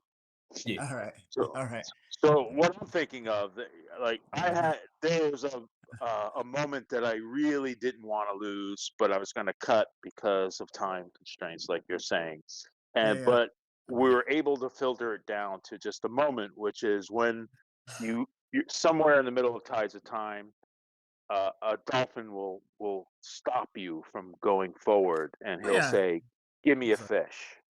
Yeah. And but If he you only give him a wants the fish, one. He only wants the one specific grayish blue fish, though. well, that whole thing was supposed to be there's a coral reef devoid of fish, and you and Oh. another dolphin had to work together to bring enough fish to reseed and bring life health to that area. Well, that And is it was awesome. I had no a idea. whole thing. It was like I had to cut it because of no time, Yeah. but I filtered it down to that one moment. Give me a fish, and then you could get by. But that was supposed to be a whole thing, but didn't get completely cut. So That's a lot of stuff that's in Ecco is a muted down version of an Say idea that got watered down, you could say. watered down. It's still Anyway, I'm sorry. totally diluted. No, Great question. that's very cool because like I always just chalked it up to like it's a video game puzzle. Like I didn't really think much of it, but that's very cool knowing that originally there was this whole like backstory behind it. And Yeah. The Robo Dolphin itself has an entire reason for being that is huge and essential. So it's coming. It's coming fast from the future. Ooh, that is very, very cool. I love to hear it being If reutilized. I ask you, honestly, if you really wanted to know what it was like to be a dolphin, how could we do it? As modern humans, with the technology we have, how could you absolutely feel like a dolphin? Well, you'd make a robotic dolphin that's connected to like the perfect VR hookup so that you could become the dolphin in the water and swim around and be with other dolphins and communicate with other dolphins. And they don't know that you're a robot, right? Because you look good and you sound good. Yeah. You're just a weird dolphin. So that's the way you could answer, what is it like to be a dolphin? Yeah, very cool. And I guess I'll just kind of wrap this up with I mean, you don't have to get into too many details, but I mean, how is development going? Like relatively smooth? Like, is it going good? No, fair to partly cloudy. Partly cloudy. Okay. Yeah, but it's we're at the halfway point where everything looks bad. But the fact that everything looks bad holistically is actually good news because the solutions are global. We can make everything look good. I'm sure you've experienced. I'm sure you've experienced that in the past. It's familiar territory. Yeah, familiar territory. Yeah. I am bullish though, just to use another animal. I think we're focused on the right things. Awesome. That's good to hear. And I think everybody's gonna be happy. Very cool. And I mean, I know you're a very perseverant person, just from what I've read about. Yeah. Just how like if no one likes your ideas, you just keep pitching and you just never give up and you make it happen. So I have faith. That gives me faith. Thanks, sir. So I guess if I can, I want to take up too much time, but I just thought of one extra thing. Like I'm big on lore, and lore is a huge like. There's some games that aren't even necessarily good games. Ecco's a good game, but like they aren't necessarily good games, but the lore is so enticing to me. Like that's what kind of does it for me. Are you a writer? I like to write. Aspire? I don't call myself a writer, but I do like to write. But anyway, I remember reading at one point that, and I never actually went in because all I would really have to do was like load up the game and count and see if it was true. And I guess I just never thought to do it, and I'll just ask it now. But I remember reading at one point that when you reassemble the asterite in the Tides of Time, that it has an extra pair of globes compared to its original form, and the reasoning behind that is because the vortex have assimilated itself into Earth's ecosystem, and that the asteroid is kind of, it being DNA in the original piece of DNA that is connected to all life and all life unwound from. And since the vortex is now part of that, it assimilated the vortex DNA into itself. See, this dude is a writer. See? You just proved it. Oh. You don't need to be a professional writer. All you need to do is that, and you should be set. You need talent. Yeah, you're. That's a very good theory. Well, thanks. I mean, I can't think of anything else, but it's always a pleasure to talk to you. And I meant what I said. I think it's so awesome that you are so connected to the fans in such a genuine way, and I you're a very down to earth guy. You're always a pleasure to talk to, and I'm grateful for this community. I mean, I've made friends from all around the world just from joining this community. And sometimes I'll just go into the chat and I'll just start streaming Ecco or something. Sometimes just Sega related, like Sonic or something like that. And if someone wants to join, they can.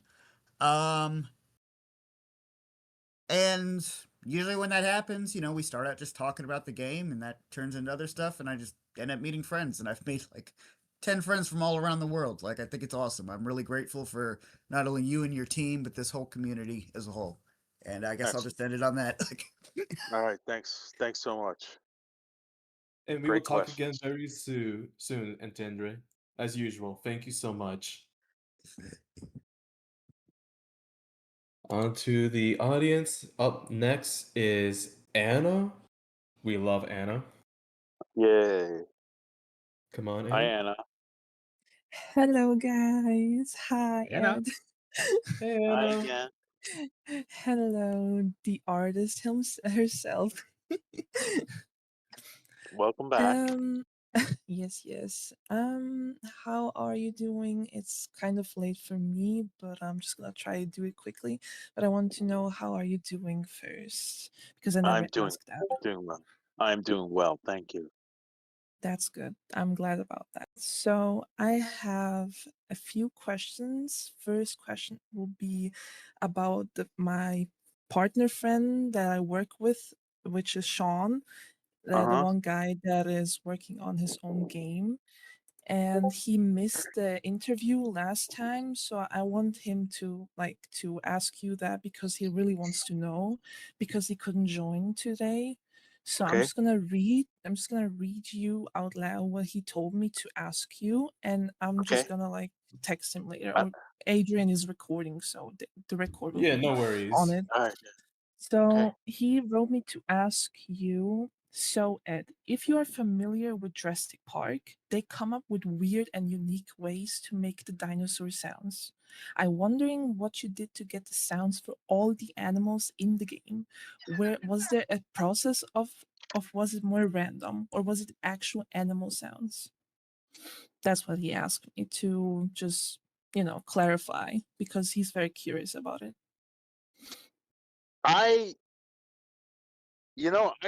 think that's a good question for the sound guys.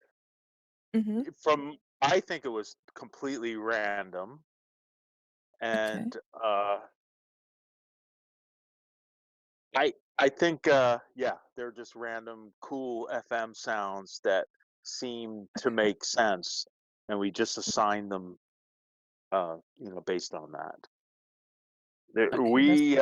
Everything you hear, is programmed and sequenced, so there are no samples, so we couldn't play any sounds that were recorded. And back then there was no internet, at least publicly accessible, so you couldn't search for sounds. You'd have to join some science group or university or something, or the Cousteau Society, to see if they had any recordings. But no, we just made them up as we went along, and this team, or all the sound guys, even Brian probably did a lot of the sound effects that we hear. But they're just cool effects that seem to make sense, and then we just, I had the best job, which was use that sound, not that sound. So I hope that makes sense. Okay, that's cool. I mean, this will be recorded, so that's basically just for him, but that's actually very cool to know. Is your friend a sound engineer? And no, he's also in the server. He just missed the interview last time, but he's in the server. He's making his own game, which is like a advanced wars kind of type of thing, like a tank kind of a tactical game. And I'm working with him, so I'm doing the character designs for him. And he's just working on it on his own right now, so he's just more interested in sounds, sounds, how to come up with the sounds, how you came up with the sounds for the sound effects. So yeah, that was basically just more of his own question that he was curious about. Yeah, I think. But this will be recorded, so. Yeah. Why do you keep saying this will be recorded? Because I want to like. Because he's if not here. You want he's him not to here, hear the yeah, answer. yes, Oh, I exactly, gotcha. exactly. Oh, I understand. What's his or her name? His name is Sean. In the server Hi, here, Sean. his name is Sean the Kraken. That's his username. Hey, Sean. Oh yeah. I'm just saying hi to him now, knowing that he's listening to this recording. Exactly. This is the So- sound of my voice on this recording. Sean. So for now, my personal questions are I have one or two that I don't want to like be too long here. But first one will be if there will be a chance, would you bring up like, I don't know if you're familiar with Nintendo stuff, but Nintendo brought up like the triple bundle with the Sunshine 64 and Galaxy. Would it be a possibility to bring like the top 3 Ecco games for the Nintendo Switch or for all consoles, with exclusive, if Nintendo wants to or can, to make an Ecco the Dolphin amiibo? Ooh. We really badly want to make an Ecco the Dolphin amiibo. In fact, Sherman is going to lead that effort. So Okay. yeah, we're working on it. We know Okay. how to do it. We're not big enough to fund it because we could make it happen if we want to. There is a Mhm. way, but we need to cultivate love between us and Nintendo in order to effectively do that. yeah. And but no, here's the answer to your question. We're trying, and Okay. we want Ecco amiibos badly, functional Ecco amiibos. If you know what. Will there be a bundle as well, as I just mentioned, for the Mario games, like Nintendo did, just bring in like Well, Ecco the Complete old games? wants to be that. Ecco Complete is, the new remaster bundled Yep. with all the other games. Okay. In a way, in an interesting way to browse and play with. So that Okay. that checks that box, I think, for the Nintendo exclusivity. So talking about Amiibo, specifically just for the Nintendo Switch 2 or Switch 1 as well, if you use the Amiibo, if you scan it, will there be like a art gallery in the game, just like seeing how the whole process of the art of Ecco, or what do you have any ideas what do you want to add to make the Amiibo useful? Sometimes this is in the category I'm about to describe. Sometimes ideas are so good and exciting for me, I intentionally defer thinking about them because I know they will absorb me in my mind. A lot of time and energy and calories will be expended on these ideas. But if the possibility that it's not going to happen is close to 50%, I defer that thinking just in case. But I know, here's what I know.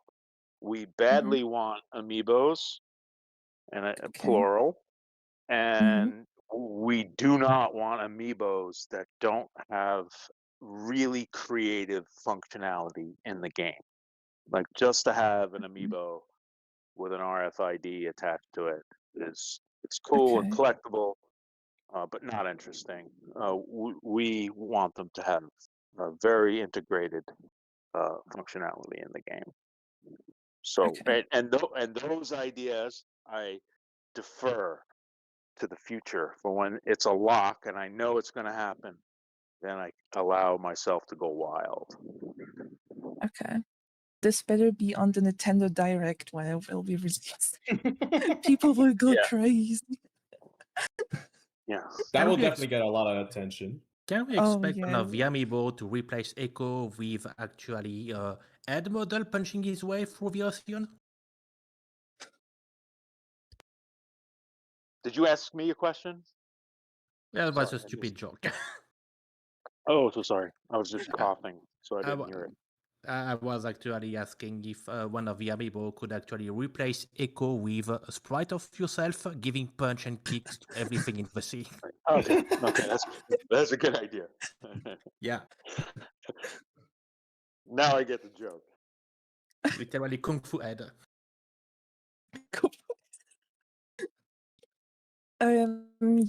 So for the last one before I go to sleep, it's close to 11 p.m. here in Switzerland. What I want to ask is now for art, thank you again. You allowed me to draw and do fan art for Ecco, which I'm very excited.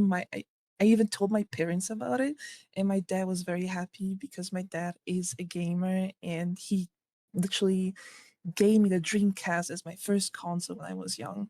And Ecco was also my first game, which Defender of the Future. And now doing fan art of Ecco is like a big dream for me. And I want to ask you, like, as a fan art, like for example, if I would like send you some samples, what do you want to see in a fan art? Like, doesn't matter if it's a keychain, if it's a pin, or like anything. Like, what do you want me to draw for you specifically to make me sell it and to send it for you? Is there something you want specifically to be as a drawing on Ecco?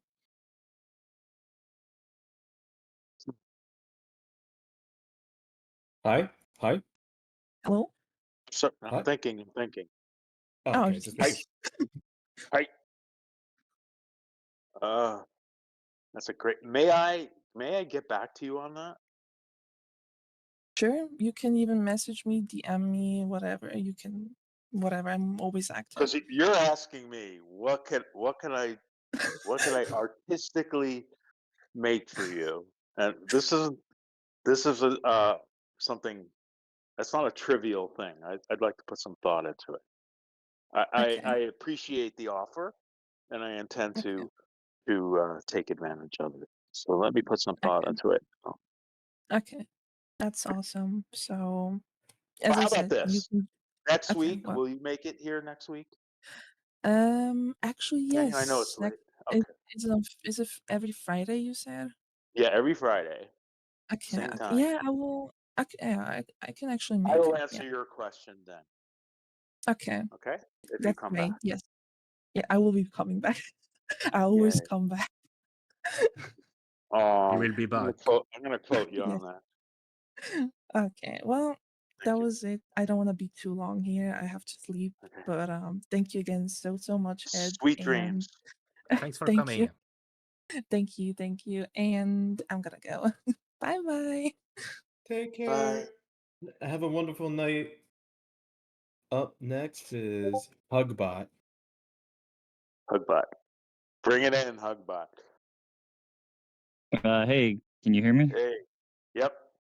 Cool. Yeah, I mean that I just wanted to follow up on the humans discussion. This is just me saying, please don't do that. Like I don't want to see humans in this game. I like the sea life and everything. And the morphing is cool, but it would also be cool to see like the point of view of other animals. Like you don't need to morph Echo. You could have just a tiger shark or something that's there to help them. That's all. You guys are doing great. Excellent. Sorry, just Thanks. to add on, like Calibri, the games like you've done like this, like where it's focused more on just like the animals themselves. I think that's a really strong feature, and you guys have done a really good job with that. So like, I don't see a reason to do humans. Atlantis was cool, and I think it was from a game design perspective, it's the most exciting part about Echo has always been seeing Echo take a journey to explore the existing universe of like the other animals that are there, like going to the Arctic and then coming back and just exploring. That's been one of the strongest suits I've seen from this game. And so it's just like I don't see the value of adding humans into that. And I just wanted to express that as a counterpoint to some of the other Yeah. people.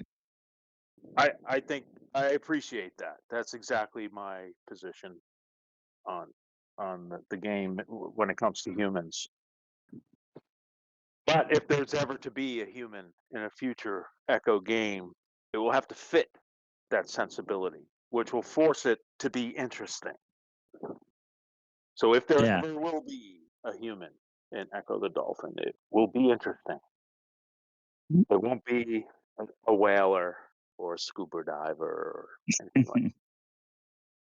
Cool. But thanks, Well, thank you for your time. back, man. Thanks, Hugbot. Alrighty. And Ed, speak again. Ed? What's that? Yeah. No, okay, just making sure because your mic, it sounded clear, but it was starting to teeter a little bit, so I had to be sure. Okay, good. Thanks for checking. How's it sounding now? Now it sounds much better. Okay. Up next is DebrisHauler. Welcome aboard, DebrisHauler, if you're available. Hi, DebrisHauler. Hello, I hope you can hear. Hey. What Thank kind you. of debris do you haul?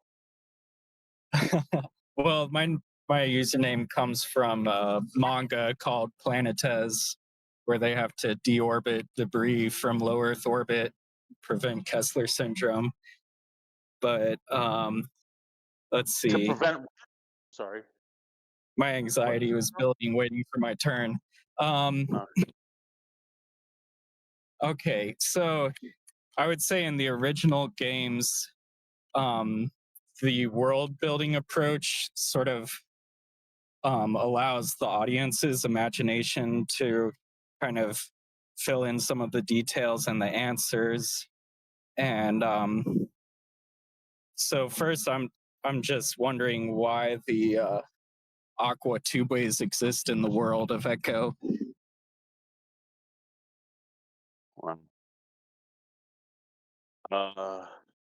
Yeah, the surface of the Earth is not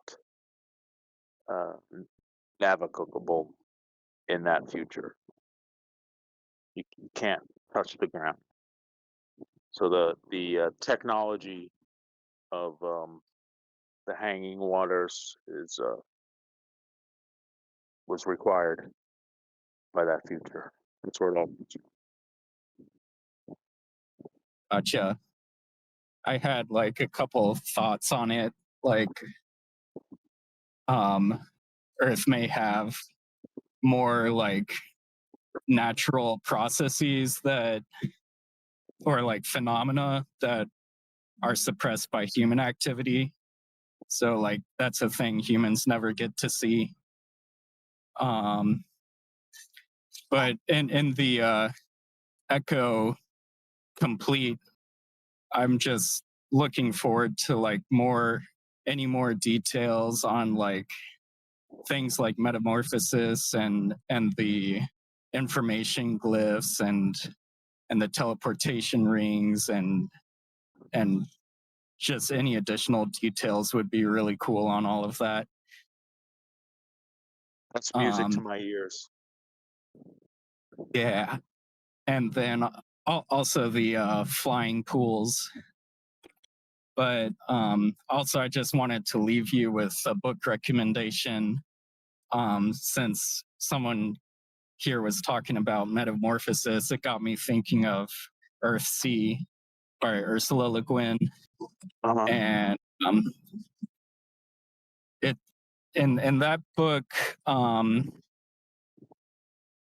it's like everything in the world has a true form, but it could be transformed, and like a rock could turn into a bird, but it's so different from a rock. It takes like a great deal of energy.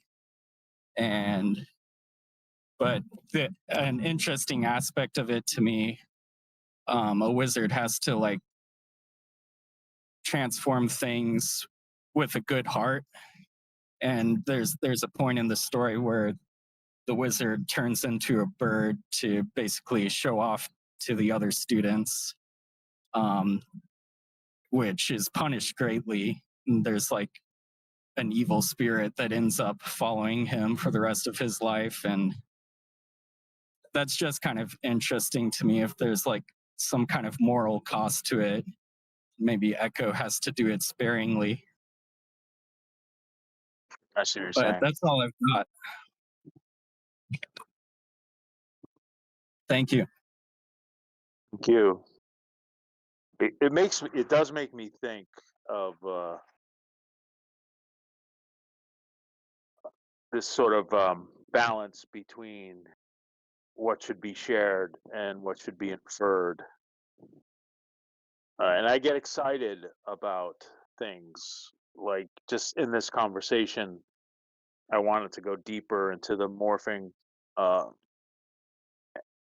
I back off because there are surprises that won't be surprises unless I don't say anything. So I have to come up with a better way of bullshitting around these kind of questions. Yeah, no But worries. everything you're saying is exciting. And DebrisHauler, I think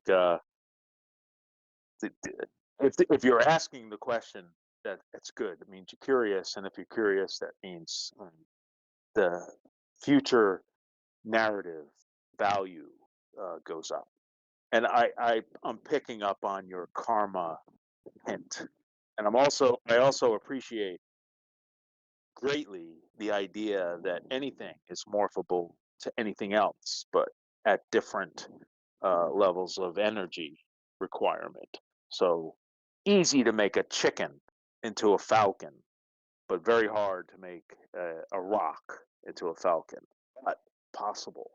There is a path, but it costs more energy than half of the universe, for example. Setting up a structure like that is really, really cool. So thanks for reassuring me. I'm thinking the right way. Also, I have to come up with a mechanism of how to answer questions so they make you even more curious, but don't spoil the surprise.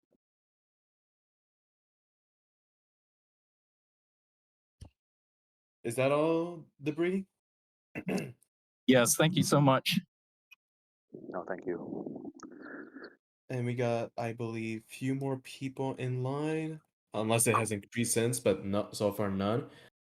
Funtime Fina, you're up next. Wait, oh god, hold up. Are you able to hear me now or no? Because my mic was cutting off for a bit. We hear We hear you. you. Yeah. Okay, Funtime Fina, come right up. Hello. Hey, fun time. Hey there. Fina is fine. Fina. But yeah, if I could probably ask you guys some questions about like Defenders of the Future, like Ecco the Dolphin, Defender of the Future. Are you guys able to answer those? Yeah, shoot. If I can't, somebody can. Alrighty. Okay, so for my first question, I just want to be like 100% sure that's going to be in Ecco the Dolphin complete. Like it's going to be getting like a full remaster. Like, is it going to be in the trilogy? It's not canon, but Yeah. it in order for Ecco Complete to be complete, which is our goal, it needs to be included. Alrighty. The level of remastering will make sure that it's playable and supported by the structure, the Ecco Complete game itself. But we're not to redo it in any way. Yeah, I was very young when I first started playing it, and also here comes to like my second question. I have three questions. Okay. Is there any way to beat hanging waters a bit more easily? Because I kept on falling out the tubes. Oh, you're referring to. Hold up. Remember, Ed is going to be playing Defender for the first time. Oh, trust me, that level is hell. Get ready. I mean, okay. I mean, if it's anything like Tubes of. Well, no, it's not like Tubes Medusa. But wait, yeah. there's hanging waters in Defender. Yeah, hanging waters is where you need to go up against like clan dolphins and like he doesn't. I'm sorry to cut you off, but he doesn't know anything about Defender right now. He didn't make the game, and as far as we know, it's yeah. Just okay. let him actually experience it himself. I'm sorry. Okay. Sorry that my mom was just talking. No, you're good. But yeah, and keep also there's actually another question as well. For the faux queen in any of the games, like the alien queen, does she have a nickname that you guys like to call her? He would not know that, but I think most people call her just that, and that's it. Brittany. Alrighty. Boy. I just thought I would ask. No worries. But no, Ed did not work on that game. It was a different team. No, it was the same team, just without me. Yeah, pretty much. I just had to put that out there. Sorry. It feels That's no problem. And the questions, even if I don't know them, are good because I will know that they are questions, and that helps me when I'm excited to see Hanging Waters in this game now. it's So okay. twice It's in this conversation, I got really excited. pretty. It's really pretty. That's all I gotta say. It is really pretty, but when you actually start like going into it and then seeing how tedious it is to jump from bubble to bubble, you're gonna think otherwise.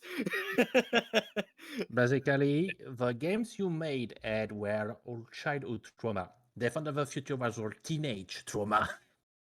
Unless you're born in the 2000s, it's like it's like our kids' drama. I was born in the 2000s. Yeah. I'm one of the younger fans.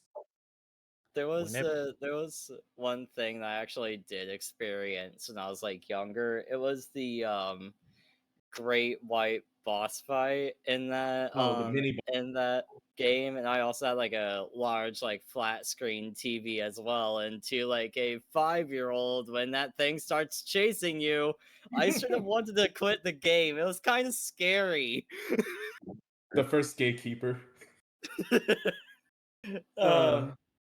But yeah, I think that is all. I think that's all for me, just so that you guys can get around to answering some other questions. I'll be sure to join in more when my mouth isn't as sore. Stupid sores in my mouth. No, you're good. Thanks, Fina. Yep. Hey, Fina, I have a question for you. Yes. Do you have a nickname for the boss queen? Because why did you ask that question? Because she is literally called like the faux queen in Defenders of the Future, and because she's a foe, maybe her nickname could probably be Fiona or something. Oh, I get it. Now I know why you asked. What's next? Oh, motivators suggest the broken. What does she look like? The broken animatronic? No, that's what someone is. That's what Motivator is suggesting. It's like that's another nickname. It's just funny, but I say when you get to it, it will be very fun to see how Ed reacts. Okay. I get you. Adrian wants me just to. He doesn't want anybody spoiling this shit for me. So I appreciate it. No, I apologize if I'm a little stingent about it. Oh wait, I do have one other question as well. It's fine. Those sharks that we see in Anguish of Dearth and those guys. Are those mechanical? They're because not. I could never figure that out. Are those guys mechanical?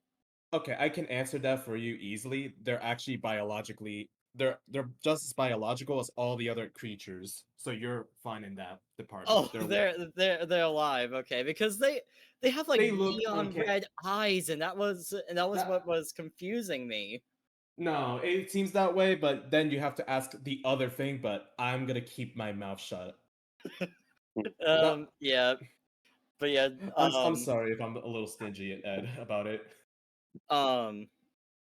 Okay, so before I go, is this when Ed is playing on the Ecco the Dolphin games? Is that going to be like public for us to like join in and watch and stuff like that, or Unless it's too embarrassing. no need to be embarrassed about playing a game. Yes. I can't even get through the first Mario level without dying. Yeah, So. I'll make sure that it's publicly available and uncensored. Alrighty. Also, the broken animatronics. I only know the withered animatronics from Five Nights at Freddy's. Cool. But yeah, I think that's for me. Thank you for your time, guys. Oh no, for Thanks, sure. Fina. Hey, thanks for coming. Peace. Hopefully, when you finally play the game, that we can answer things more better. I know what's going on, but I'm not gonna say much beyond that. Up next is CountBlaugh. Come right up. Hello.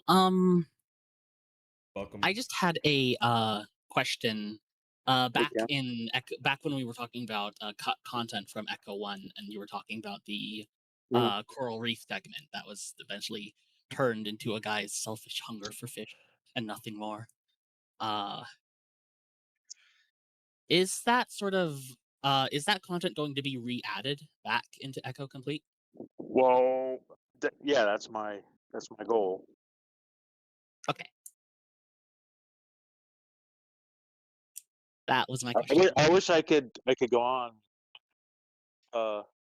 Yeah, it's a great opportunity for me to realize some of the ideas that we couldn't at the time, like repopulating a dead coral reef to bring it back to life. I think would be very satisfying. We have all the basic ingredients of the mechanics to do that. So I do intend on readdressing the ideas that I couldn't fully realize originally. Great question. Thank you. Okay, that's all. Alrighty. Oh, you good, Ed? I am. That was intentional. Ah, gotcha. We got two. Okay, they were piling up for a bit, but we got two more people. Oh, cool. Tramplin Stu, come right up. Oh, and there's more people. Oh god, there's more people than what I mentioned. It's okay. I got time. Hello there. Hey, how are you? I'm good. Thanks for having me. I have some quick questions about features from the PC version of Ecco, and if they'll be in this Ecco Complete. One of them were these 3D rendered videos. Yes. I think they first appeared in Ecco the Dolphin, the CD version. If not, it might have been Ecco Tides of Time. There is a glyph in the library. There are actually two. There's one that has a documentary that I made for about dolphins in general, and another one has the animated story of Ecco the Dolphin from Ecco 1. And that was created by Angel Studios, who I work with back in those days. It's in there. It's kind of hard to watch. Some of the animation really needs to be remastered. But yeah, I fully intend to uplift that. I think it's like 15 minutes total. And it'll be part of Ecco Complete. Oh, I'm not sure yet, but it will be. Excellent. It's got these really cool like higher resolution graphics or sprites. Are these going to be in there as an option or not at all for the classic look, or one of these like toggles like you see in some modern remakes? Yeah, well, they're part of the animations that are part of the game, not optional, will be part of the game and remastered as such. But you could experience all the original interactive stuff when you play the originals from the menu, I guess. So in other words, remastered Adventure will feature those animations remastered, but they all be existing in the originals as part of the package. Ooh. Okay, nice, good answer. Those And, animations were all made by Jolt, under the gun, not sleeping. I remember the initial shot of watching the dolphins swim from far away, and then there's a close up of several of them. He drew that, he animated it and drew it frame at a time, just forward through time. Like he didn't sketch it out and then do all the pixel heroes and then compile them together in Photoshop and then plan the animation out and iterate it until it looked good. He just rendered it frame at a time from beginning to end until it was done. And this is when we were trying to debug and ship the game. So he did that at the Sega of America offices while the rest of the team was struggling to close all the bugs and tune the game. That's released. incredible. Unbelievable. And I would go between I am absolutely torturing this poor kid to let me make him do it because it'll come out so good and we just need to do it. I just have to sacrifice this human. But he did it. Wow. Excellent, I great work with answer, some great excellent anecdote. artists in this business. I work with some really, really good artists, and I am as we speak. But Jolt is like, he's like the Superman of the Justice League, and the kindness and no arrogance in that man whatsoever. Yeah, so big Jolt fan. You'll be seeing more of that art in the future.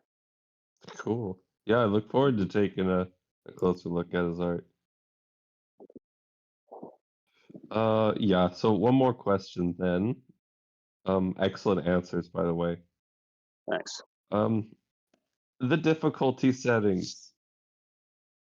Ecco is so fun, but it kicks my butt, and this version has difficulty settings. Are those in Ecco Complete? Yeah. The whole difficulty question is difficult to deal with, so I know. And you don't have here's to what say I know. everything. Yeah, I don't have all the answers, but it will be done. It will be done the way I think it should be done. Okay. I don't think there's ever going to be a comment like this. This version of Ecco is too easy. I don't think that'll happen. Excellent. All right. Thank you for your time. Those are my 3 questions. Great. Thank you for asking them. Come back next week. We'll be here. And oh boy, it keeps piling up the more. Yeah. Up next is Bambi Raptor 9, which by the way, cool dinosaur that you chose. Hello. Hi, Hey, everybody. Hello. Hi. Hi, Ed. I loved Ecco the Dolphin. I loved the Genesis game. I could not get through Tides of Time. But I did get through Ecco. I got through Ecco Jr. And I also got through Defender of the Future. I will not spoil that game. I will say it's beautiful. So I have like a twofer.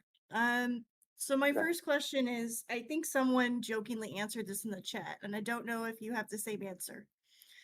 Will this game be the 2D side scroller like the original Ecco, or will it be more 3D like Defender of the Future, or maybe something in between? something in between. It will be the remaster of Ecco the Dolphin and Ties of Time as one continuous game, remastered in 3D fully. But its its control will be the same. 2D side scrolling, just like Ecco is, but with a 3D camera and a 3D world with a 3D dolphin. That's really cool. All right, thanks for that. And then my other question for you, I know this is probably way off in the future. I'm not sure if you're familiar with animatronic dolphins that are realistic. So, because I saw one through YouTube a while ago, and immediately I thought of you and I thought of Ecco the Dolphin, and I was like, holy ish, that could be a premise for, like, that could be a model for like a movie in the future. Have this dolphin that's Ooh. realistic, swimming around, and you could even do it with a green screen around it. But, something like that I think would be a means. So, do you think that it's possible if this game really takes off? Do you think it's possible to get into a project like that in the future? Maybe that could be a Defender of the Future thing or what have you. Meaning, like, embrace the Robo Dolphin, like give the user control over the Robo Dolphin. Is that I what mean, you're because asking? that's No. well, no. I mean, what I'm saying is like if you could use something like that in a movie sense. So, like, like how the Sonic movies are like a spin-off of the games. I'm thinking in terms of like using, because there actually is an animatronic dolphin that exists. Yeah, I think I know which one fully you're talking intend about. to embrace the Robo Dolphin future. Robo Dolphin has a future. Okay. My answer. Okay. Thank you so much. It's been an honor meeting you. And again, I love your games even though they piss me off. So thank you. The honest, candid truth. A good Thank quote. you so much. Thank you so much. Okay, and one more, and then we will move to question text. Like I'll be reading the questions out loud, Okay. and yeah. Okay, that sounds good. Impaled man. Oh Jesus! Impaled man, coming right up. Sorry to hear, fat buddy. It's in Muscat. Hi, Impaled. I apologize for my name. It's a synonym for another project I'm working on. You are fired. And can you hear me right? Is my mic okay? I can hear you okay. Okay. I'm kind of cheating right here because this question, I only have one question, but it's not really about Ecco, but another game that I think you worked on. It's called Colibri. And Hummingbird. The finest hummingbird simulator in the world. That's right. And I mean, I wanted to ask because it really caught my eye. It's really interesting. It's visually stunning, and it's really interesting. It's not as unique as Ecco the Dolphin, gameplay wise, because it's like a shmup, so shoot 'em up. But I really wanted to know what was the idea. How do you came to that idea of it was like Ecco Dolphin that you wanted to make a game about an animal, a very unique animal, or Yeah, the backstory on it is the 32X. So when the Saturn was coming, was the next big platform, and I didn't want to do an Ecco for 32X. I did not. I'll just admit straight out. I didn't believe in the 32X at all. And my boss at the time, Joe Miller, who's no longer with us, and whom I loved very, very much, strongly really was pushing me to make a game for 32X. And I didn't want to because I thought it was just a stopgap between Genesis and Sega Saturn. So I just wanted to get to the platform that was going to be fully supported and not waste any time on a temporary platform. That was my sort of cynical view at the time. In retrospect, I regret it. I wish I made more 32X games because it is such a weird Rube Goldberg stack of technology. In order to make a fun game, the things you had to do was just crazy.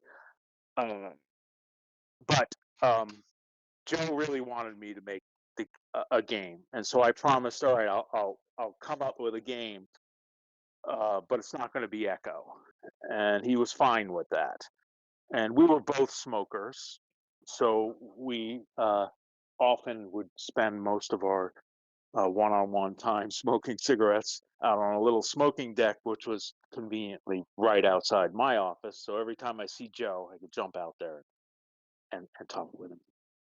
So after this conversation, he left, and I remained smoking my cigarettes. And I thought to myself, what should I make for this? What non-Ecco game should I make? And the idea, like some of you have mentioned, the idea of a game purely from the animal's point of view was compelling, and I just wanted that to be a genre. So I knew it was going to be an animal game. And I swear this is true.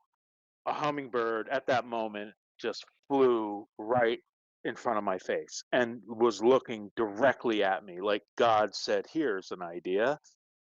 And at that, I had a lung full of smoke when it appeared. So I exhaled my smoke into the face of the hummingbird, and it just flew off. 24 hours later, it visited me again while I was smoking in the same place, and it chirped. It was chirping at me. In my mind, it was pissed off about me exhaling smoke into its face the day before. And it made me, like, I was like, that little hummingbird wanted to kick my ass.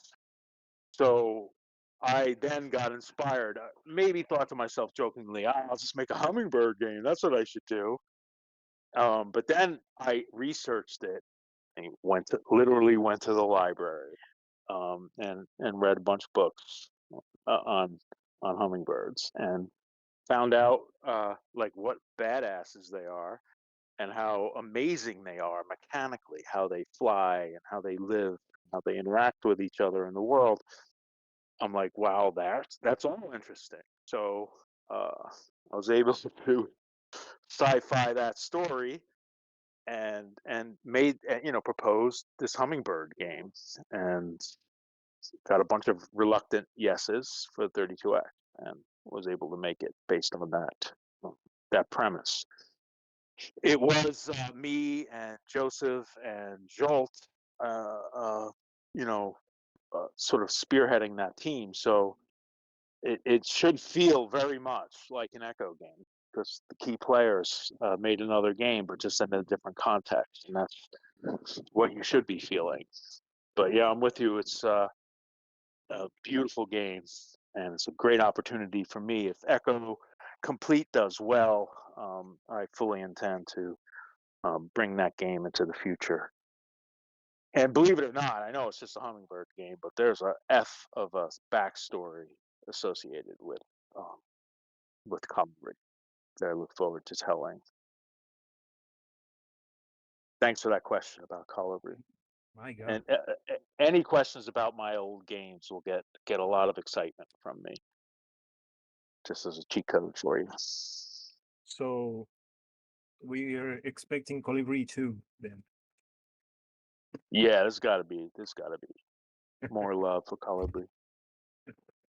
I And love It's I the also finest hummingbird simulator in the world. and I also would love to see a lot of new. Well, in hindsight, I say a lot of Echo games with the X3023 technology. It will be very beautiful. Yeah. Well, I'm with you. thanks, Ed. Thanks for Thank your you. time. Thanks for the games. Pardon my English. I'm not it's not my mother language. That's all. That's all.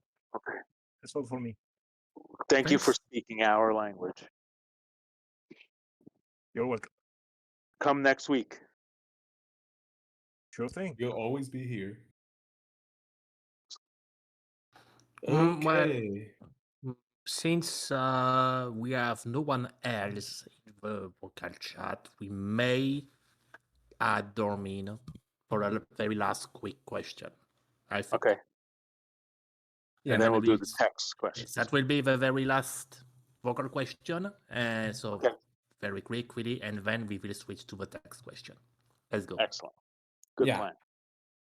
Let me see, it because so. I know someone asked something earlier, and I'm like, I know Sherman answered it for them about is it coming to PC and console, and yeah, that one is answered. Where's the other questions?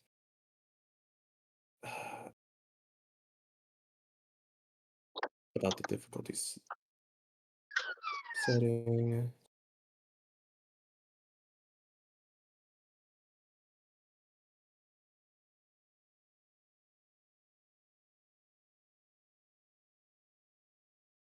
Okay.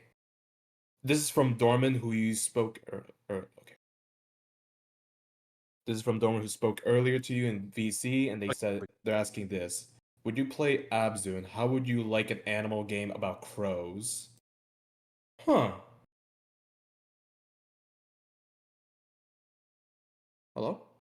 Hi? Yeah, I'm stunned by the crow idea. I think it's a great idea. I love crows. I have some crow friends that I see every day on my walks. That's cute. So wait, what's the question? I'm sorry. No, okay. I'm gonna ask again. Would you Okay. play Abzu? And Yes. how would you like an animal game about crows? Which is all in one Okay. question. Yeah. I would and intend to put Abzu. I might even own Abzu. I probably do, and I intend to. I loved Sword of the Sea. So yeah, I'm enamored by underwater games. Ecco the Dolphin, especially ones that are loved, such as Abzu. It's a Subsonic. really beautiful game, and the music, it made me cry. That's all I gotta say. Yeah. Yeah. It's well. Yeah, excellent. There's a Abzu 2 in the works, right? I Wait, think I is read there? that. I think I read that. Hold up. I don't think so, but I would be so stoked if there was a second game. All right. Let me scroll up to see if there's any other questions in the meantime, if there is any. Because a lot of the people that spoke today were mostly in VC. Okay.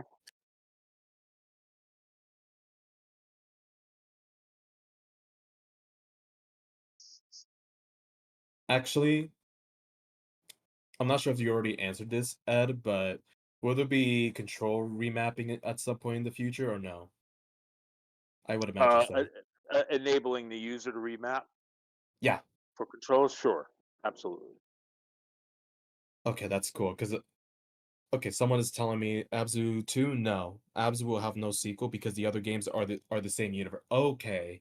So they're not revisiting the ocean, but they all take place within the same universe. I was Okay. thinking about something, just an idea that came to my mind right now. would you be interested into like creating a level editor for the Ecco games, so that people could actually be able to create their own level of Ecco the Dolphin and maybe, like for example, add them to the Steam Workshop? I do love ideas like that, and I like the idea of the Ecco universe being embraced by other writers and other development teams. So I'll support any ladder support of the Ecco technology. I know we spent a little time in the beginning, like a year ago, discussing how moddable we want to help the modding community, like putting all the global variables in one place, so you could try changing the values, see how it changes the game as an initial attempt to mod the game. So I want to support all of that, but I need to completely understand what we want to do, what we want to allow, and support, and then lean into it. So I don't want to make any promises, but if I had infinite resources, I would make it so that anybody could make their own environment and connect it to the ocean directly. So everybody is working on building one world together. That would be great. Yeah. So no promises, no answer. This is just a bunch of vague bullshit. That's my answer.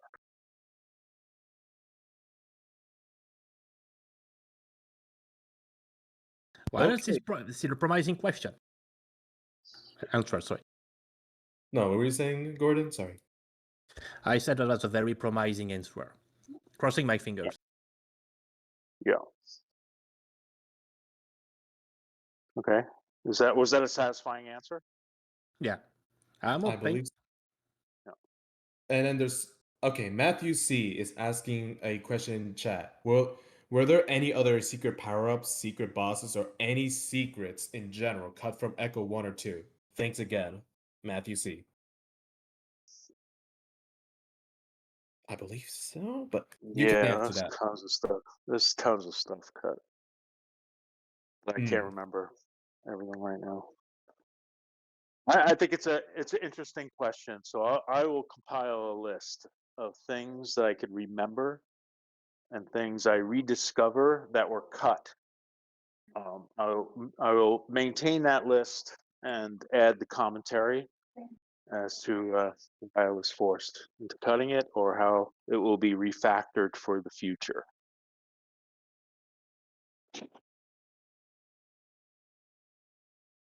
I know that was a good answer because that's the answer. Moduvator said, modding community the way John Kemrick intended. Oh, honestly, beautiful. I know Funtime Fina is asking, like, will there be a Ecco the Dolphin Roblox game?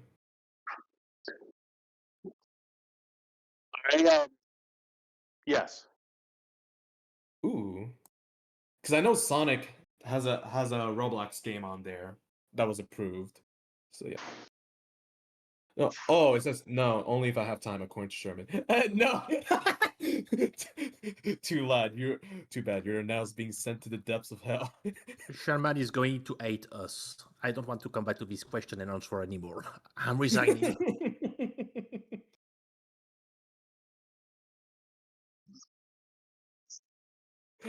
Sherman is. I did a unofficial survey about Roblox for a year. Every young child I meet, I ask if they're in Roblox, and 100% of young people I've met for a year, the answer is yes.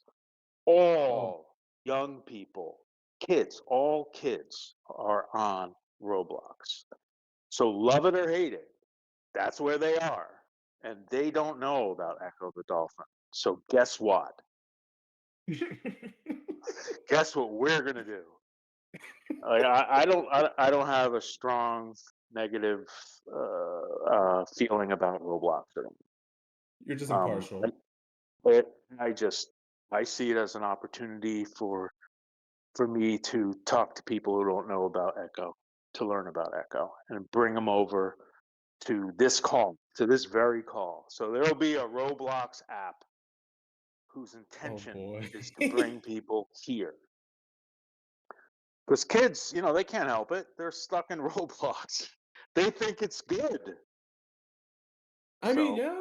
we gotta go there and show them, Ecco the Dolphin. Just a small little teaser of what Ecco truly is all about.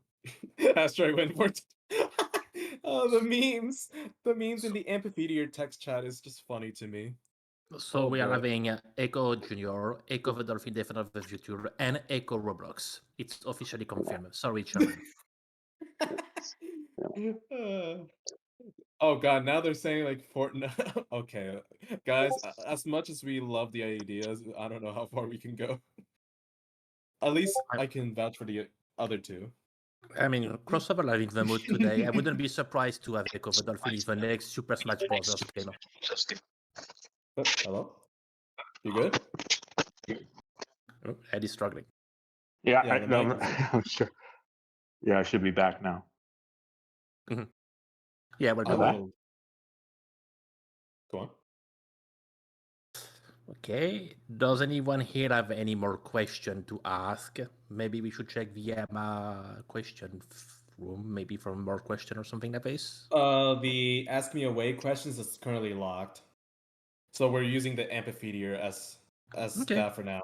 Yeah, someone pointed out and I'm like, I'll wait for next week. No, that's perfect. I mean, you could ask now if you want. No one's stopping you, Reb. Yeah. Just can't spoil any Defender of the Future stuff. Yeah, Please. I mean, okay. I just don't want to ruin the experience for Ed. Not that it will, but I just want to keep it secure. No, I no like offense. I like your sensibility on this. I subscribe to your sensibility. Yeah. We want Ed to be actually fully prepared for the upcoming trauma. I mean, yeah, might as well. I mean, Ecco gotta keep the tradition of trauma. The only thing that doesn't have trauma is Ecco Jr. Should we change that? No. I think that's a bit too unfair.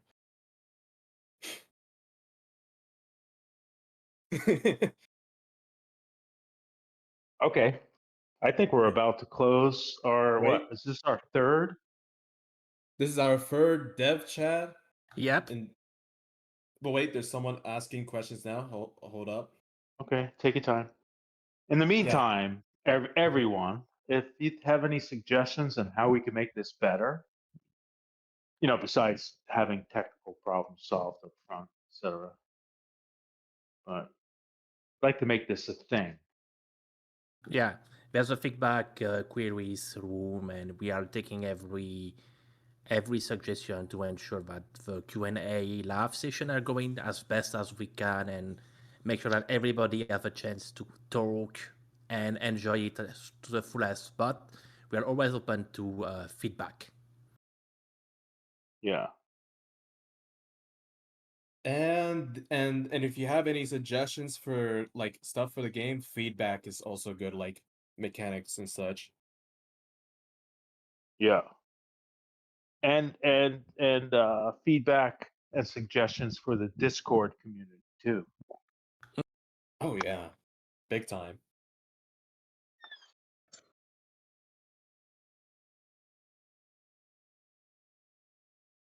Did you hear that door Wait. squeak? Yeah. Yep. Wait. It reminds me of Pink Floyd, The Wall. Oh yeah. You know the door squeak. Mm-hmm. I saw the movie from Alan Parker. Oh, I love that movie. Mm-hmm. Right. That was quite who the trip. who played Pink? Jeez, he has hold on. From the Boomtown Rats. It was. Let me check. I know it's something Bob Geldof. Gildoff. Yes. Geldof. That Yeah, was Bob fantastic. Geldof. I used to Fantastic. actually studied the movie in English classes in France. Back in the days when I was in high school, they showed the movie. They broadcasted the movie in the school. We actually saw the part where another Breaking the Wall was playing. Another one with the children queuing to go into the winter scene. That was Yeah. quite a scene. Excellent. I am a huge fan of Pink Floyd, so yeah. Yeah. So when I play Echo, I'm glad to find the sea, Pink Floyd, Lovecraft, and space science fiction thing. All gathered in the same thing. Yeah. Yeah. Star Trek is also in there a lot too. Chip 2 is asking, when will the game be finished roughly? A year. Okay. A year, so confirmed. No. I mean, there is one quote that I usually like to follow, and that is a line from Shigeru Miyamoto where a delayed game is forever good, but a rushed game is forever bad. Well, once it's done forever. Mm-hmm. I mean, updates can work, but like it's best to get a lot of the things down accordingly, you know? And I'm saying this from a game perspective view, you know? Yeah.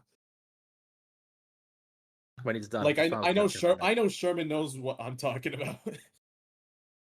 And of course Ed. No need to rush it, but no need to take for. Would you have an idea of whenever we could, for example, start with beta testing, for example, or even alpha testing? Like, would there be a closed or open beta test of Ecco the Dolphin at some point? And if yes, do you know exactly when it could actually happen?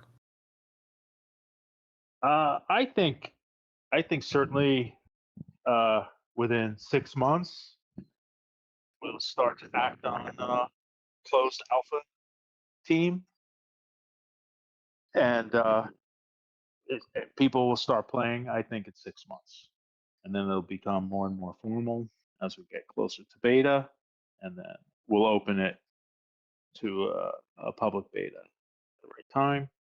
So yeah, we're planning to let everybody who's willing to help us make the game great play it early. We'll let them in. So we'll fully embrace that. If you want to get ahead of it, just join the Ecco the Dolphin community on eccothedolphin.com and just check the alpha testing when you sign up. And then that'll be a list that will get an email at some point and an invite. So that's the current plan. Well, you kind of cut that out answer? in the end. You kind of cut out in the end, Ed. Oh, it's too bad. Oh. So join the community on eccothedolphin.com and select the alpha testing option when you sign up. Then you'll be on a list that will hit up with an email in the future to try the game early, give us feedback. Right. And now Twilight Knights is asking, what platforms will be involved in the alpha and beta testing? PC. Like, PC? A good choice starting off. Yeah. It's like the most accessible. Yeah. Yeah, I don't think alpha testing will be on any other platform, realistically.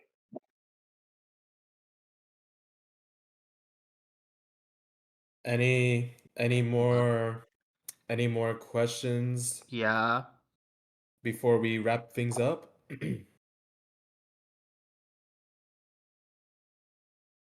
Because we're almost at the end of the show. So yeah, probably PC to start, but to be there. Okay, so next week we should try to have another, like a member of the team who will actually talk, Like, so if you have any suggestions, we could go towards music, maybe get Atta to join us, or more about programming, a little bit more specific. I love talking about programming and listening about programming. If you have any desires to hear about any specifics of Ecco the Dolphin development, make the suggestion, and then next week we might be able to answer that. I know Moduvator is really excited to be like getting Atta to join will be fabulous, and it's like honestly, his music is top tier. And Well, it's really nice. He's a good one to talk to because he's been there since the beginning. A lot of the songs he composed, all of the songs he's remastering. So he's pretty much the jolt of Ecco the Dolphin music. So we'll try to get him next week. Oh yeah, if he's available, of course. But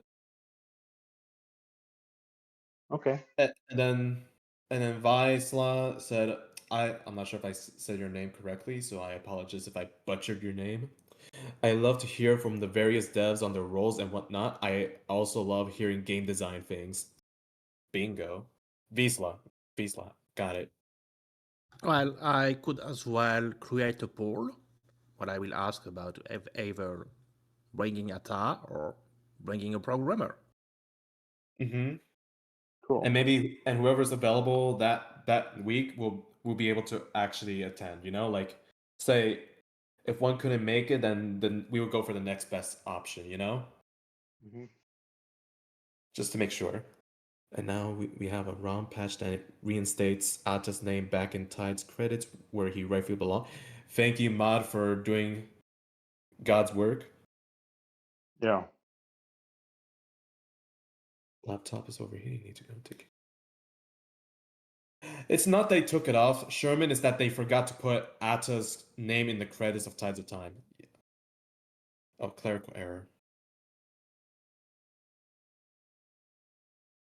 He forgave us. No worries. And I mean, this time in Ecco the Dolphin, complete your crediting essentially everyone. Oh wait, it says here there are two Attilas, Hager, which is Atta, and then Dobos, and apparently they got confused. Oh, okay. Dobos did the sound effects. This is from Moduvator in chat. See, Moduvator, correcting all the mistakes. Oh yeah. Like I said, doing God's work. Good. One at a time. No, we hear you. All right. Why don't we wrap it up? I'd say there hasn't been anything else since, and I say we're pretty much done for today. All right, folks. Thanks for coming. Thanks, Thank you Ed. for your time. Ed, feel free also to catch us at some point so that we can activate the server's tag also. Yeah, and the server banner. You will need probably to do some little tweak, but we will explain you how to do that, okay? Okay.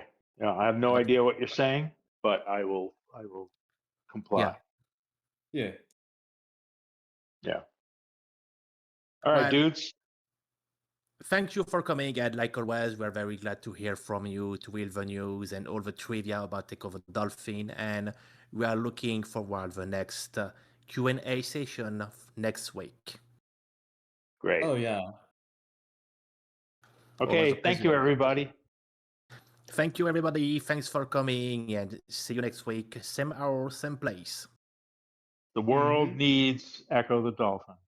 Spread the word. Bye, everybody. And happy Bye-bye. 4th of July for everyone who is in America. Oh, yeah. Happy birthday, America.